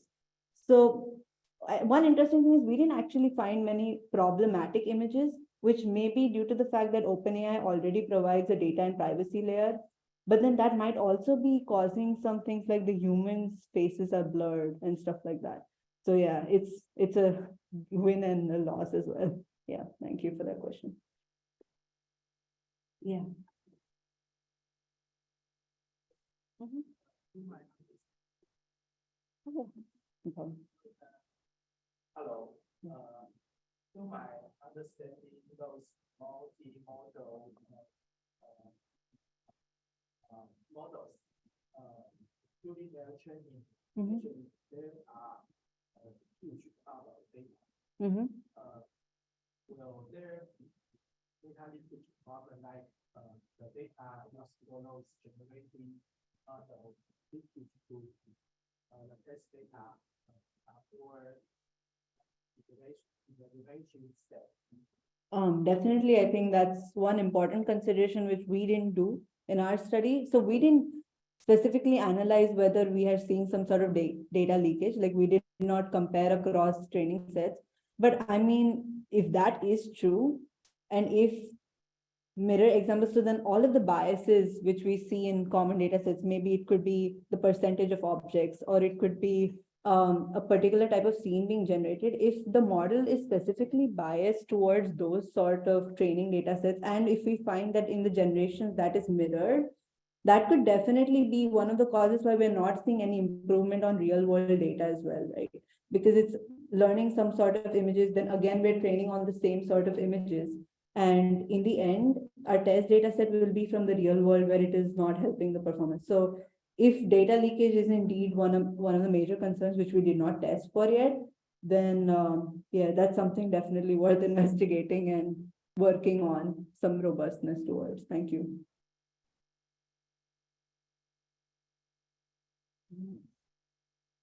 Thank you. Right. Thank you. Okay. Okay, thank you, Bolly. All right. So our workshop has finished. So not yet finished. We still have poster session, which is at the West Exhibit Hall, 84 to 91 posters. So if you're interested, you have unfinished questions, please talk to the authors at the poster stands. Okay, thank you very much. Again, West Exhibit Hall, 84 to 91. Thank you. Thanks, everyone. Hope to see you again next year.